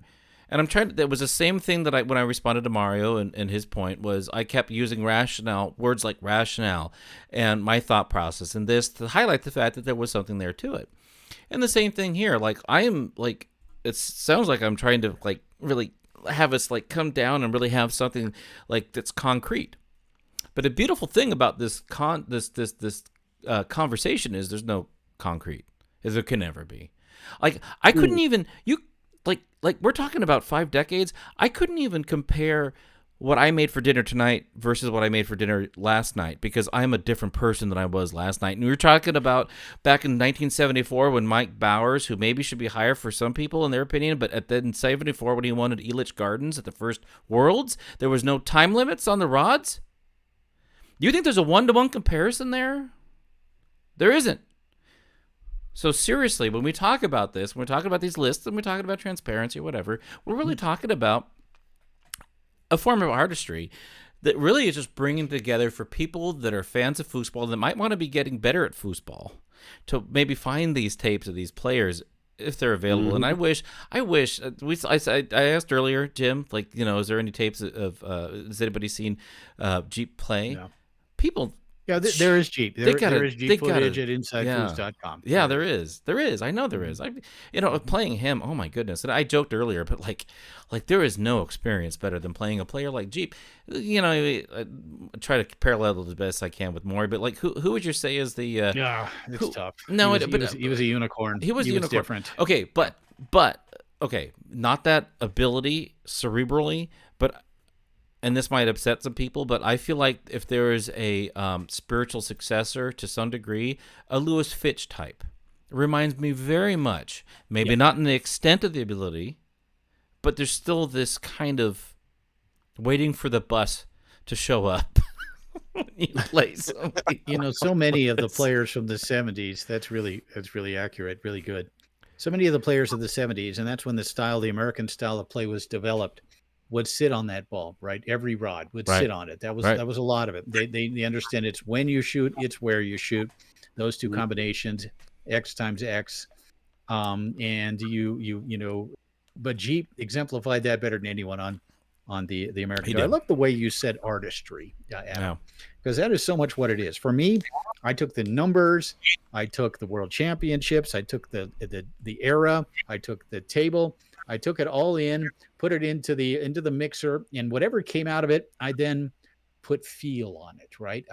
What do I feel about this? All of this information, this data is coming out, and now I'm going to process it. I'm going to come with a conclusion based on how I feel about it, right? How all of this information then makes me come up with this abstract sort of artistic final answer, and that's really was what my process was on this. Yeah, no, and I would agree, and I think, and I think you just actually really highlighted for me, like, why did I leave Jeep off my list? And it was a feel thing for me, from my own perspective. Like, you know, I look at the numbers, and for him, it didn't weight as high. For Munoz, it weighted as high because I can pretty much guarantee you, 10 years from now, wait, no, that's not fair. I shouldn't say that because that's the opposite of what I'm trying to say tonight. My perception is that as influential as Sprademan has been in the last 20 years in his play, which is ultimately why I put him over Fred, I feel like whatever Munoz has been doing, and I don't know how many people have reached that level of play, but I don't know how many people could have ever reached Sprademan's level of play, yet we still have a lot of copycats that are doing well at the lower levels. I think there's a parallel to say that the Munoz, that freestyle play that he does, can be adapted to a lot of players. And I feel like 10 years from now, and I'm thinking ahead, and that's the what if argument that I've been trying to avoid. I feel like there's a lot waiting in the wings for somebody like him. And therein lies the artistry. Like, is that fair? But no, but well, let's think this through. Let's talk about this for a second. No single one of us owns this list. 4 of us voted on it, and so we all. It's okay that we all have introspection. Adam, this is like a support group moment. No, it's not. Did you make a mistake? No, stop it. No. No. No. This is not intervention. I am not nearly as wrong as you are for wearing that hat live. You are in portrait mode, dude. Do not start with me right now. You are ridiculous. No, don't even make the hand gestures. Adam, I don't care. Adam, no. Adam, you look like you're on Stakeout. What are you, Dustin Hoffman in Stakeout? Adam, I got to ask you a question. You're Dustin Hoffman in Stakeout. Did you make a mistake by not putting Jeep on your list? Did you make a mistake not having Emilio Estevez sitting next to you in this? Listen, I want you to imagine I'm hugging you right now. It's not your fault. It would be a slow hug. It's not, yeah. Goodwill Hunting? Okay, dude. It's not your fault. That's great. It's not your fault. I love your hat, and I like 1989 as much as I love your hat. Did you make a mistake by not having Jeep on your list? I'm glad that you got Wi-Fi. Anyways, Jim, do you have any Stakeout references? Oh, Rosie O'Donnell was in the sequel. Why do I know this? I'm so old. Wow. Scary. That is scary. Adam, it's not your fault. It's not your fault. Okay, Goodwill Hunting. It isn't a perfect science, right? And I guess that's kind of what we're touching on. You can take all the analytics, all the numbers, all the results, all the world championships, everything else. And really, it isn't a perfect science. There's this other abstract involved. And I think anyone out there kind of having opinions on this, and we love it. We love that you have opinions. Hopefully you've got some facts to back it up, or some rationale at the very least. But it is. And maybe, as fans of the sport, Mark, you've been around for a long time, 1990 amateur doubles world champion. You're right. As we have to get in on every show. It's like part of the contract. So Mark but Mark's been around. And not only that, Mark's a fan. Adam, you're a fan. You're both students of the game, and Dave Gummison as well. Dave's been around since the late 70s, and it's certainly a student of the game. So I think all of our opinions are valid. I think our experience certainly really contributes to our ability to participate in a list like this. And I would hope that would be respected, because it should be. Obviously, you all know how long I've been involved with the game at a very close level. But I'm a fan of Adam Gilson, Mark Torres, and Dave Gummison and their knowledge of the game. And I learned something from all of these guys on almost a weekly basis. Maybe not Dave, but whenever I speak with Dave, I am. How the hell are you not sure. the mayor of Durango, or wherever the hell you are? How are you not the mayor of Durango? That was the most diplomatic, platonic, mediating thing you could ever hear. I respect everyone here, and I'm willing to just admit that for me personally, I made decisions on this list that were snap judgments or bias based on my feelings at the moment. Not unlike what Adam did with Brandon Munoz. We say things like we gotta focus on this, and we can't future it out. And what if Fred played? He would have won more, and all those arguments can be made. But when it came down to it, we had to look at. I think at least I try to look at specifically what was executed, and the inverse can't also be true. I mean, Adam, if you're saying you put Brandon because of his future potential to deliver, no, and then that's why he's so high on your list, no, or how he's going to impact the game in 10 years. No, it's not. A couple of things. I love the fact that one of our hosts is actually doing the show from his car. I love that. And I also, the question I guess I have is, if we go back and we do this list in 2004, okay, we're in 2004. Are we putting Tony? Where are we putting Tony? Is he on our list? Is he at the bottom of our list? He won. No, he just won. He would have already won one. He had just won in 2003, just like Munoz. Yeah, it'd be Brandon. But he took second the year before. True, which maybe adds a little bit to it. But would we have had him there? I don't know. I don't know if we would have. I don't know either. And but let me first off, sorry, Dustin Hoffman. It was Richard Dreyfuss that was in Stakeout. My bad. Just the first thing that came to my mind. But also, Mark, I love the fact you're wearing the same hat that Kevin Kline wore in A Fish Called Wanda. Yeah. Moving on. Hey, exact same hat. Why don't you take your bun off? Why don't you take your bun off and show everybody what it really looks like? when you don't I have your love bun that. I love that. That's your well. That's such a good one to go to. No, but I think that what we're really talking about here, and I love it, is because you're right. Like Munoz, like the looking forward thing for Munoz really wasn't my thing. Like this is where the artistry is, right? I think you could put Munoz, if we're talking about, what if we did a top 25 list that was most likely to wax everybody beneath them? I would put Munoz at 6 and put him maybe against everybody in the history of foosball as he plays That's now. a different list. That's a different list. Because you know what? Lafredo. Yeah, I know it's a different list, Mark, but what I'm saying. Hold on, I'm telling you, it happened already. We have history as a guide. Lafredo was the fastest, best lateral speed, powerful pull shot with the unstoppable hesitation wall pass, swept his way to the 77 Open Doubles finals. Those guys that were 3 or 4 years older broke his ass down, and he won one Open mixed title until the 80s. We know what happens when you put Brandon back there. These freaks that were playing this like a professional sport break his ass down and take him apart. There's no way. But he has to evolve. No. But Brandon already knows what's already happened. Is my point. That's all happened already. He's going back there with that knowledge. But look, that's not the point. The point is. I still disagree. With what? Reality? The point. Well, he already knows what happened. He has to play these guys. Guys. Yes, he does, and that's the thing. You know what's cool, and Mark, you touched on this earlier about how someone said, or maybe it was Adam, we should have 2 different lists, right? Maybe it was you, Mark. But that's what's fun about doing it this way, right? Comparing all the different eras. We get to fantasize about Tony going back there, or about what if Doug Furry had continued playing with his approach to the game. What would he have done? That's what's so much fun about this kind of a list, is that we can go anywhere with it, right? We can compare anything. We can compare, that the 70s with the 2020s, for God's sake. And the difference in skill level now, it's like NBA players now. Everybody can hit a 3. Everybody's got a quick crossover. Everybody can do these things. If you go back to the 70s, they're dominating with that. But again, those players had to be smarter, had to be tougher, would have adapted and evolved really quickly to this new freakish spaceman that has come from the future. And they would have, and because that's how they thought. That they had to think that way, right? Right. We've talked about how strong the 70s were, how that American style was developed, the same style we play today with obvious improvements and variations. But they would have, as Mark said, they would have adapted to him. They would have taken him and said, okay, I've seen him now for one tournament. That was amazing. That was freakish. This guy must be from 40 years in the future. But we're going to do this and this and this because we need to. This is what we do. This is who we are. This is how we make our living. We need to evolve. We need to study. We need to take notes, and we're going to adjust and adapt. And they would have, right, Mark? They would have. Yeah. Well, let me tell this Allwell story better now that you can see me.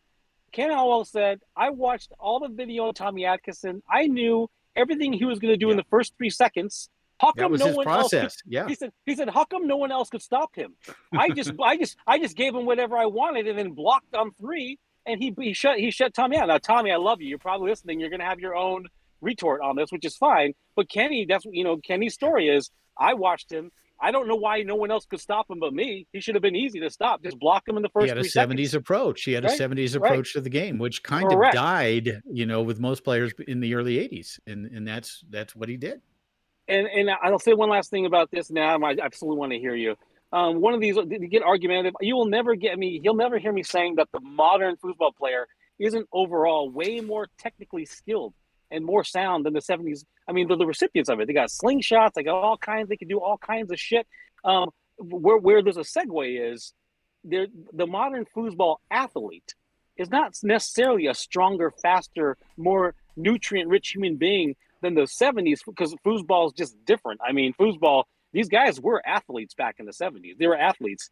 You get a lot of people that are just partying. I mean, they're drinking and they're doing all kinds of recreational. It's not like you have to have this strict analogy with the athleticism in basketball and foosball. I mean, Ken Allwell, these guys were like 6 foot plus dudes that were hulking athletes. They were good athletes. So you don't even get that. What you do get is a more mechanically skilled foozer that goes back in time. But you're not going to convince me that the mental game was any stronger now than it is back then. Between the years, Mark. Between the years, as you said earlier. I don't think it's evolved. I don't think that part of the game has evolved as much as we would have liked it to. Circumstances haven't allowed it to. No. It's you know what I wanted to go one way. I wanted to talk about how the tournament soccer players that did try to make it into the 80s and the Dynamo couldn't perform on those tables, the higher finesse tables that were losing didn't make it, and then you had the Hortons and the Bacons and whatnot come over. I wanted to get into that, but I gotta ask this, because Jim, you just talked about this, and I was watching it at the World Cup last year. Like, I mean, foosball tournaments in the United States are like party central for the most part. Mm-hmm. It is not like that in Europe. No, it's completely different. Yeah. But and yet, and I want to know your opinion, Jim. And yet, the foosball tour for decades has been the premier league. You got a bunch of drunk assholes out there partying till 2 and then show up wearing their sunglasses, Fern, and winning 4,000 limited. What is the discrepancy there?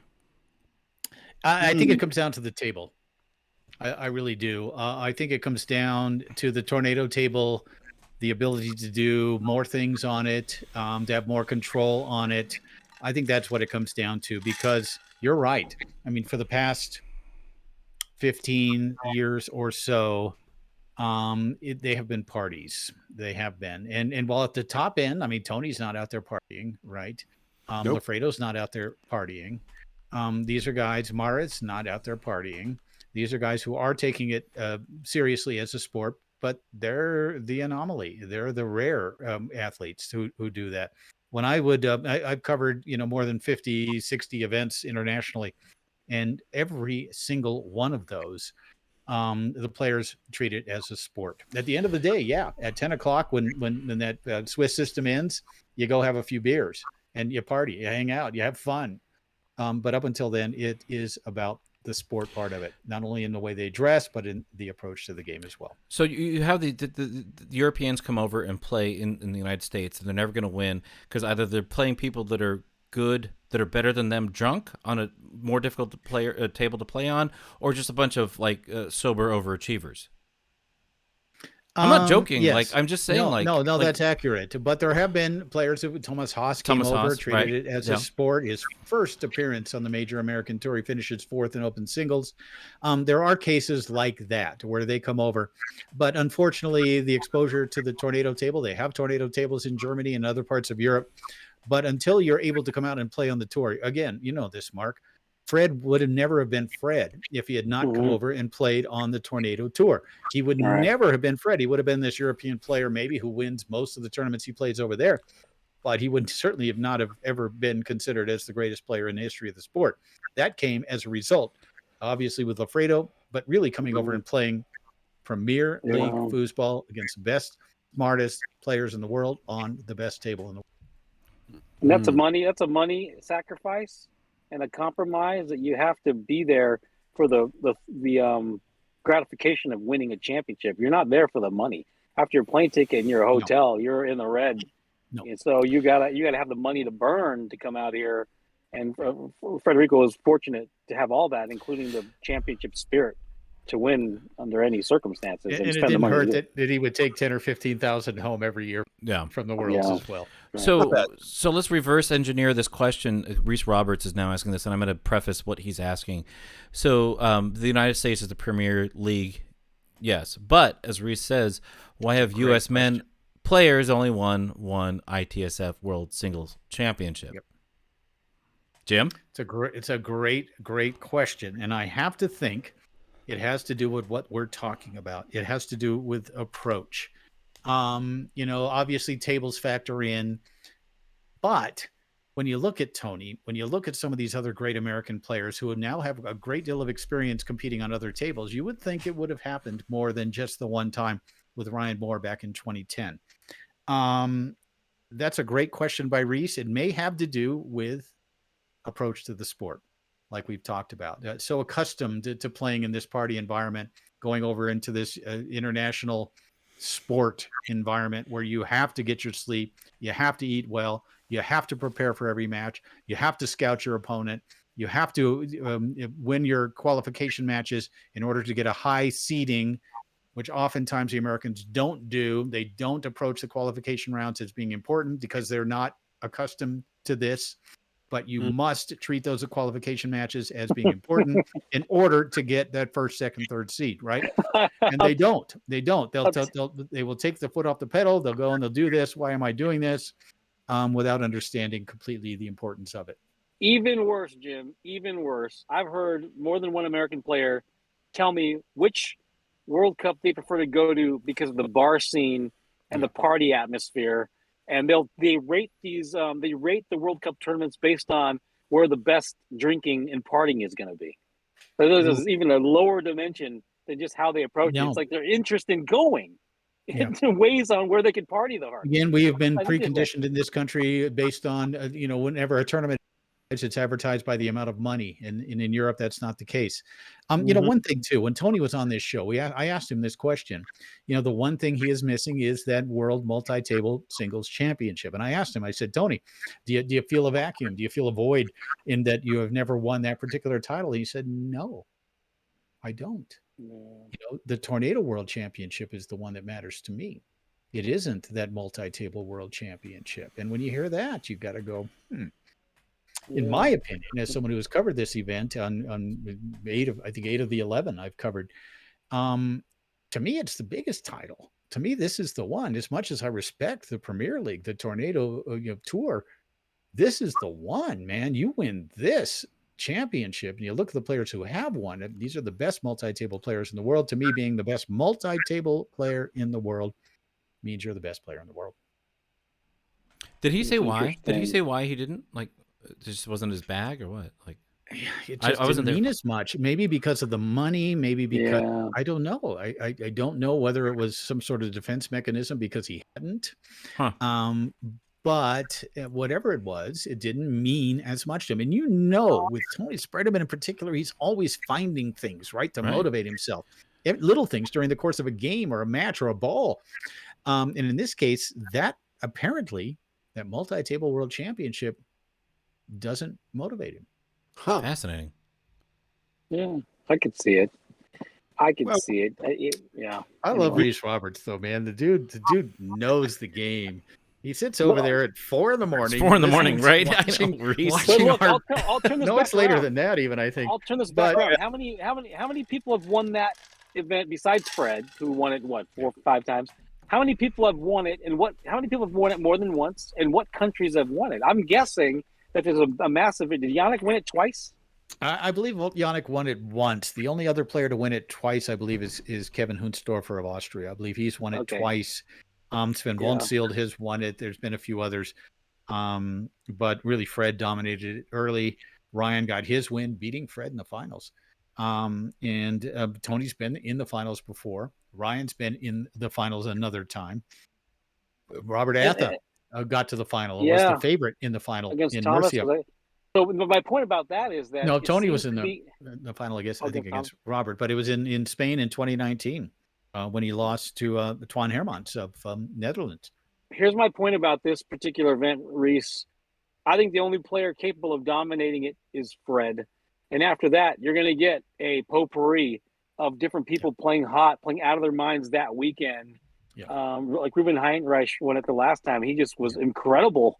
And so I don't think that event, the only person that's going to dominate that event, I think, is Fred or some new incarnation of Fred that we will never see. So the fact that the Americans got one is not as unsurprising as it seems when Yannick may have gotten one and Kevin's got 2. And Kevin's a superstar, man. That guy's a stud.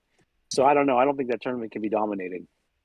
Yeah, I agree. Not anymore. It's Fred. Fred was the only guy to ever dominate, multi-table. No doubt about it. But you would think at some point, if Tony continues to go, that he's going to get one more.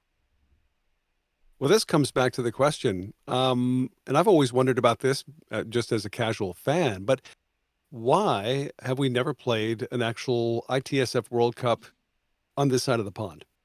Cost. It comes down to money.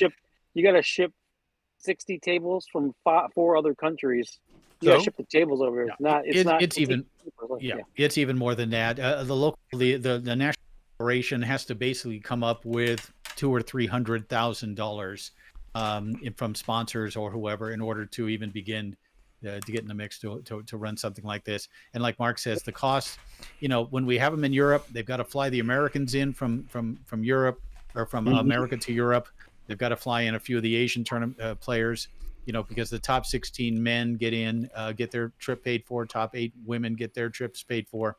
So the ITSF, in order to bring in all those Americans, where they give them about 900 euros to cover their expenses, that's a lot of it as well, as Mark says. And then you ship then you only ship 30 tornadoes over there, as opposed to shipping whatever 60 Garlandos, 60 Bonzini, 60 Leonhardt. You got to ship all those things. That's what ends up being a variable. Well, doesn't it we seem have like... had the Intercontinental Cup has been here 2 times in Las Vegas in 2016 and 2018, and they did ship over a few tables, but not near what they would need for a World Cup event. Okay. No, it just seems like in the Olympics, I mean, you've got a different host country every time. And why can't we follow a similar model? If the American Federation could go out, get sponsors, could generate that kind of capital necessary to run this kind of event, it could be done. But unfortunately, the American Federation has never been very strong. Right. Who is the American Federation? Who's the governing body? USTSF at this point, right? Oh. Got it. Yeah. And at some point, maybe we have Donald Wilson on again when he's more prepared to answer some questions about that as well. Sure. Well, there's clearly there's so much more to just this list. I just want to say, and I want to echo your words, Jim, but from my perspective here, I can't imagine going into a court of law with a better team of witnesses to this game called Foosball. So, Adam, Mark, Jim, Dave, I mean, you've all got different perspectives, and it really makes a full 3D picture of what this list is really what it came out to be. I mean, maybe you might find 1 or 2 other people on the planet who might have more insight into the game, but I don't know who that person might be. Well, people want to join. Neither do we get an I. opportunity. Tommy Atkinson wants to be in here, and Kenny Alwell wants to be in here, and Ken Alwell wants to bring some friends with him from the 70s, and I'll be mum on the names for now. But if we get that show, that'd be awesome. We'll get a whole other perspective. Not to say that perspective is going to be improved.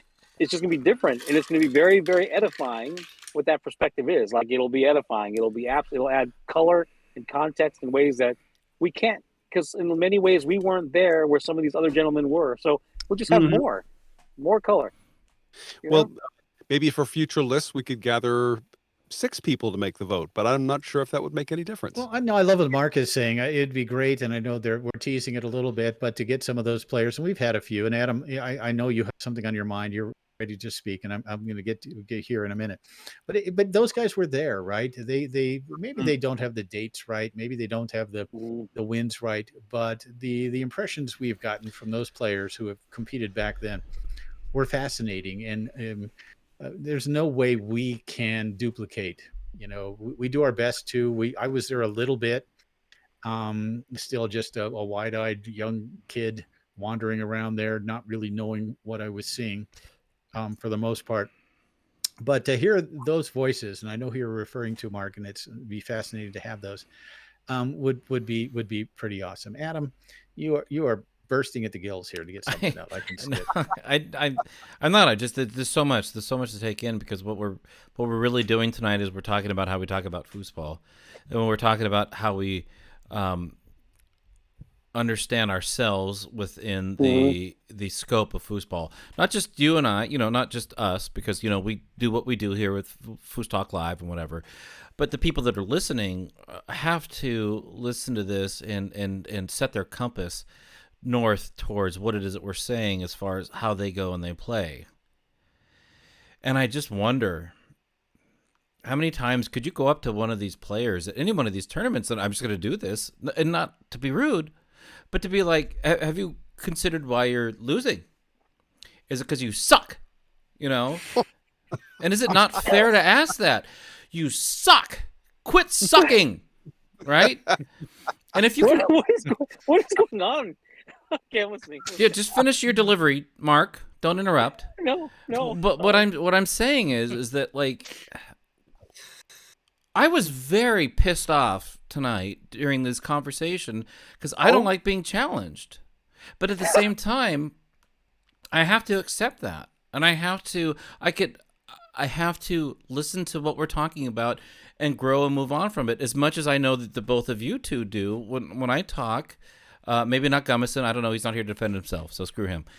But what I'm saying is like, I'm always looking for parallels, right, Jim? Right, Mark? Like, you know me. Like, I love foosball. I love the people. Like, I'm not here for these kind of things. Like, these top 25 lists, they bring conversation. But to me, they are important to bring this conversation because if we cannot, as you said so eloquently a year ago, Mark, if you cannot see the mirror in which your opinion shines in your own face, then ask yourself, why do I think what I think? Well, maybe your hesitation wall pass sucks, and maybe you should just get a little bit better at foosball or practice a little bit more. And I know I'm casting a wide net, and I'm sorry because these are the things that I think about, and this is how I've been thinking about the entire night that we've been talking, because what we're really talking about when we talk about this kind of list is our flaws in thinking and our flaws in whatever, right? And if we cannot apply that to the things that we do and that we think, and maybe it's not okay to put cilantro on your tacos, and maybe it's not okay to eat well done steak with ketchup or what have you, or maybe you should ask yourself that if you keep thinking that you're sandbagging and staying at the rookie level, but it's just because you can't win, well, maybe you should rethink your game and watch it, right? So, I don't know. Like, it's never just one thing. And I'm sorry, but I'm going to wrap up here. It's never just one thing with me. It's never just this top 25. It's never the Lafredo. It's never this. It's never your weird Kevin Klein homage hat, Mark. It's all of us collectively need to stop sucking.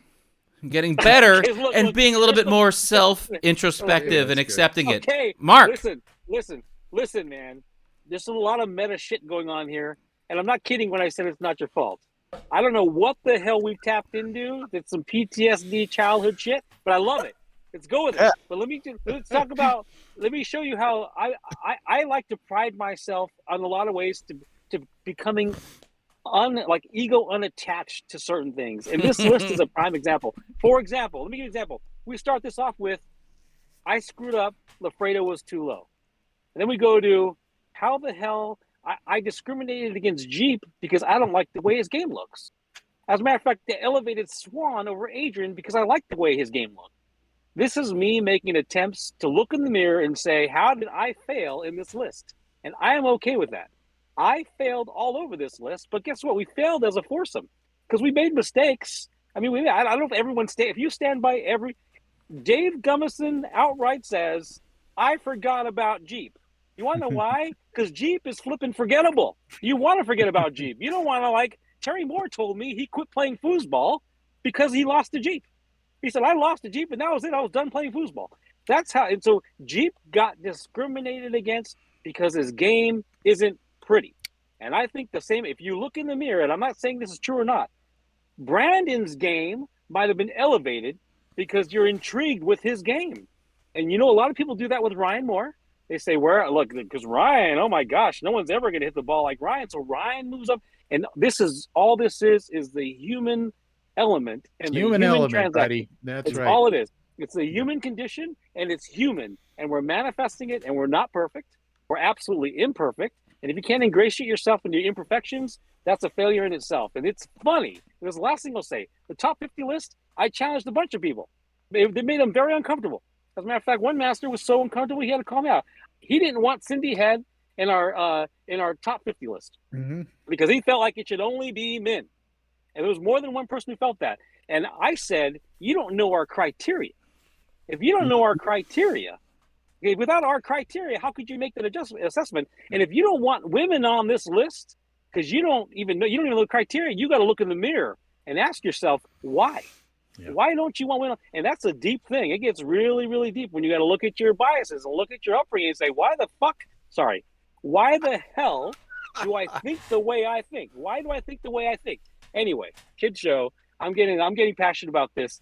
I love people being forced to look in the mirror and understand themselves differently, and that's what these lists do more than anything. They force you to look at yourself, and that should make you a better competitor. And that's that's the end of my rant. I love that. And, as experienced as we are in the sport, as, as bright as we may be and as knowledgeable as we may be about the history of the sport and the analytics and everything else, it all comes down to the human element. It really does. Yep. And that's why it's always better with situations like this. That's why I felt like a minimum of 4 voters was important. And you could actually get as high as 10 or 20 potentially on something like this, because the human element means that we're all going to look at it so differently. We're going to look through it through a lens of emotion almost as much as anything, as much as, like I talked about earlier, throw all that stuff into the mixer, and what comes out of it is still going to be painted by emotion and in context, for each of us individually. And it is something that we do. This is an exercise in self-examination, as Mark said, especially, with someone who says that women should not be on a list. I know amateurs and semi-pros who could beat Cindy Head.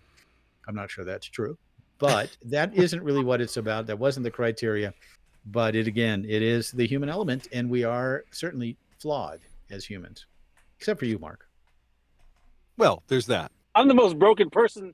I promise you, I'm the most broken person of this foursome right here. You're driving through Iowa. We understand that, buddy. You're driving through Iowa at what is it?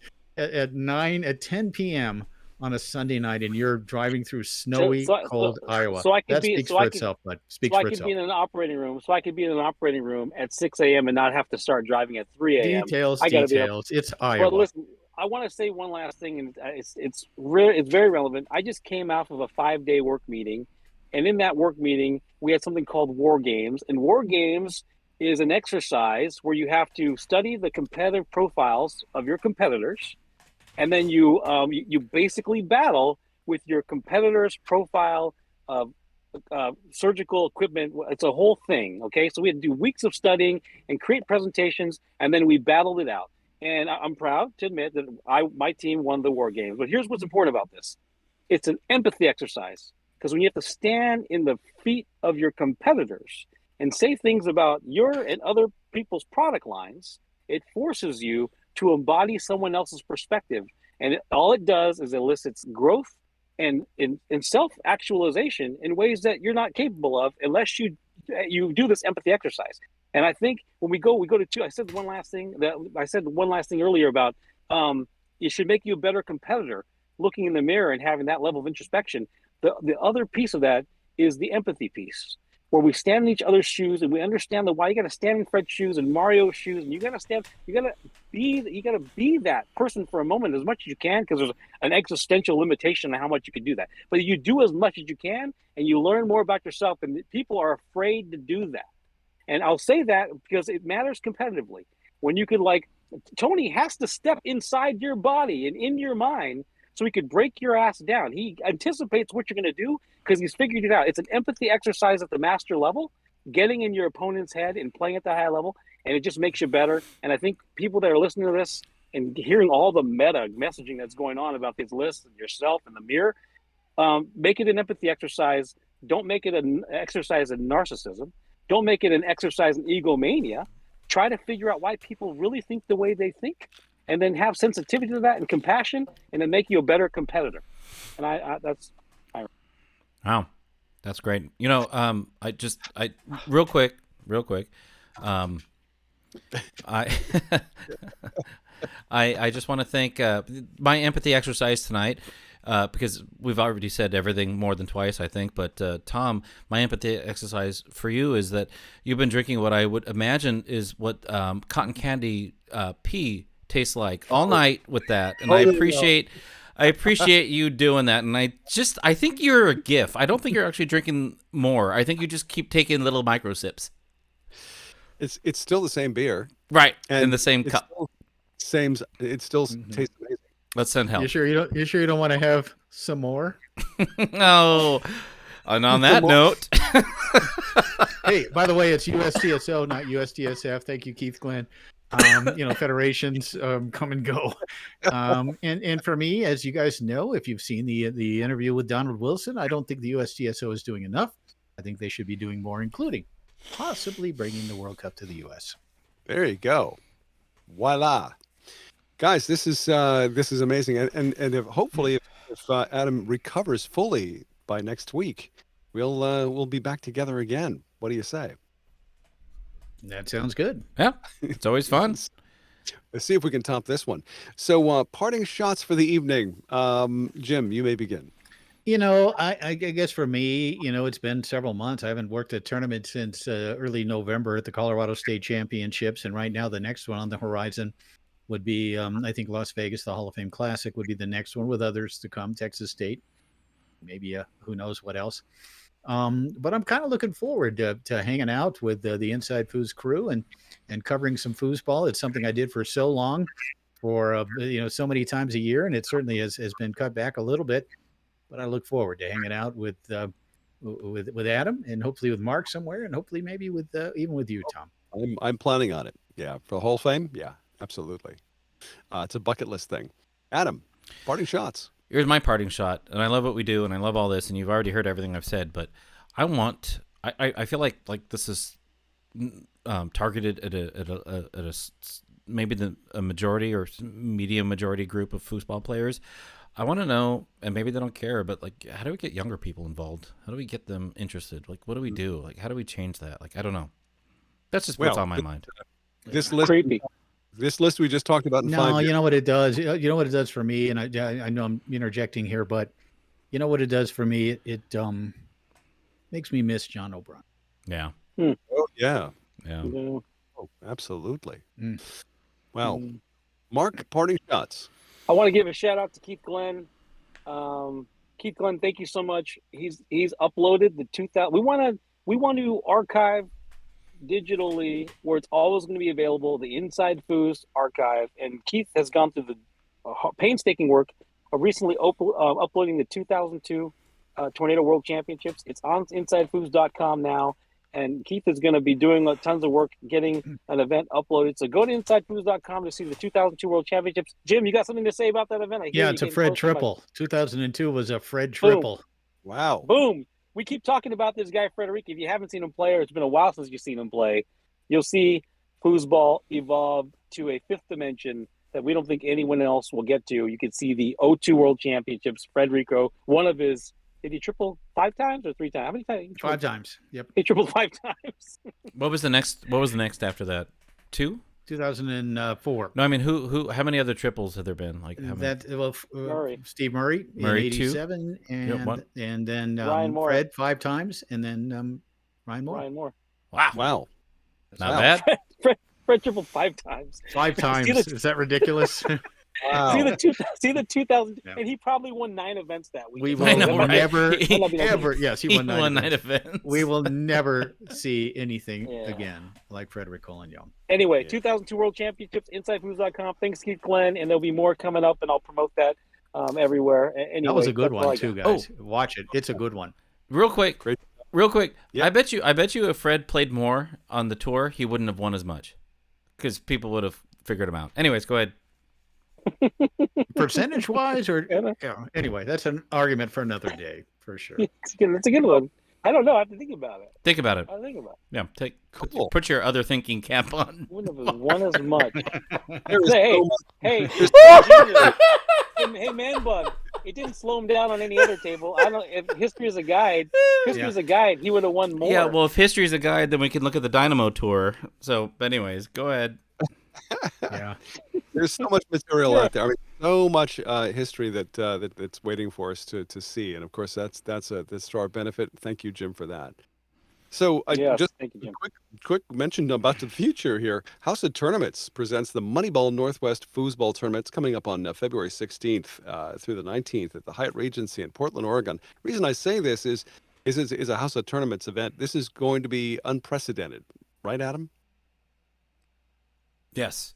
It's going to... Oh, shoot. Oh, yes. No, not only is it going to be unprecedented because they're doing a lot of different things with their streaming process and how they present the way that it looks, which is going to be fantastic. I get to go up there and visit my folks, which, of course, I'm a self-adopted Pacific Northwest person. I love that. I love going. I miss it. Yeah. I miss going up there, man. I love the Pacific Northwest. Love it. Yeah, and they do have the breweries and everything, but and the history. And the history, right? Yeah. I'm going to bring up what I'm going to say later. I'll do it later. Kudos to David. I think it's going to be a great time. Looking forward to that. And I'm hugging you. Well, so in the meantime, we're back together again for episode number 145 next week, and hopefully we'll have some extra guests on next week. We'll see. But anyway, FoosTalk Live, as this is episode number 144, and yeah, it's been the kibitz, or the giblets, if you will, of the top 25 male singles players in the U.S. Tour. Wow, amazing. Right, let's get back together again very soon on FoosTalk Live.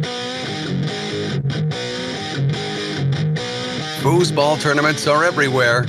FoosTalk Live proudly presents a weekly update of events near you with the FoosTalk Live Tournament Beat.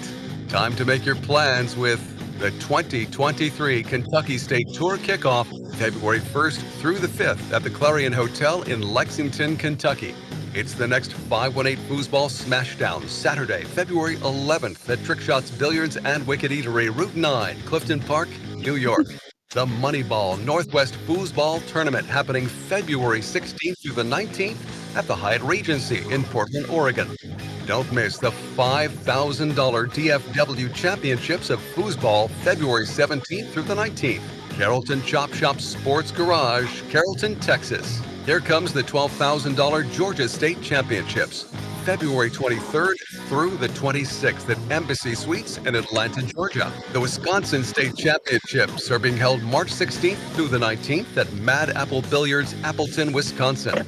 Don't miss the $10,000 Illinois State 10th Annual Foosball Championship, Poplar Creek Bowl, Higgins Road, Hoffman Estates, Illinois. Mark your calendar for the 2023 Hall of Fame Classic at the Golden Nugget in Las Vegas, Nevada, April 12th through the 16th. The Masters Open Championship, April 27th through the 30th at Holiday Inn, St. Petersburg, Clearwater, Florida. And who could forget the Tornado Championships, August 30th through the 4th at the Clarion Hotel, Lexington, Kentucky. Each week, we do our best to give you the most up-to-date listing of foosball tournaments near you. If you have an event you would like to add, send us all the details at info@foosballradio.com. Tune in every week for the FoosTalk Live Foosball Tournament Beat. FoosTalk Live is a product of Foosball Radio. With gratitude, we recognize our Foosball Radio Patreons. Our FoosTalk Live sponsor, original-leonhardt-usa.com. And thanks to InsideFoos.com for use of their audio during the show. Tune in again next week for another episode of FoosTalk Live. In the meantime, we'll see you foozin'.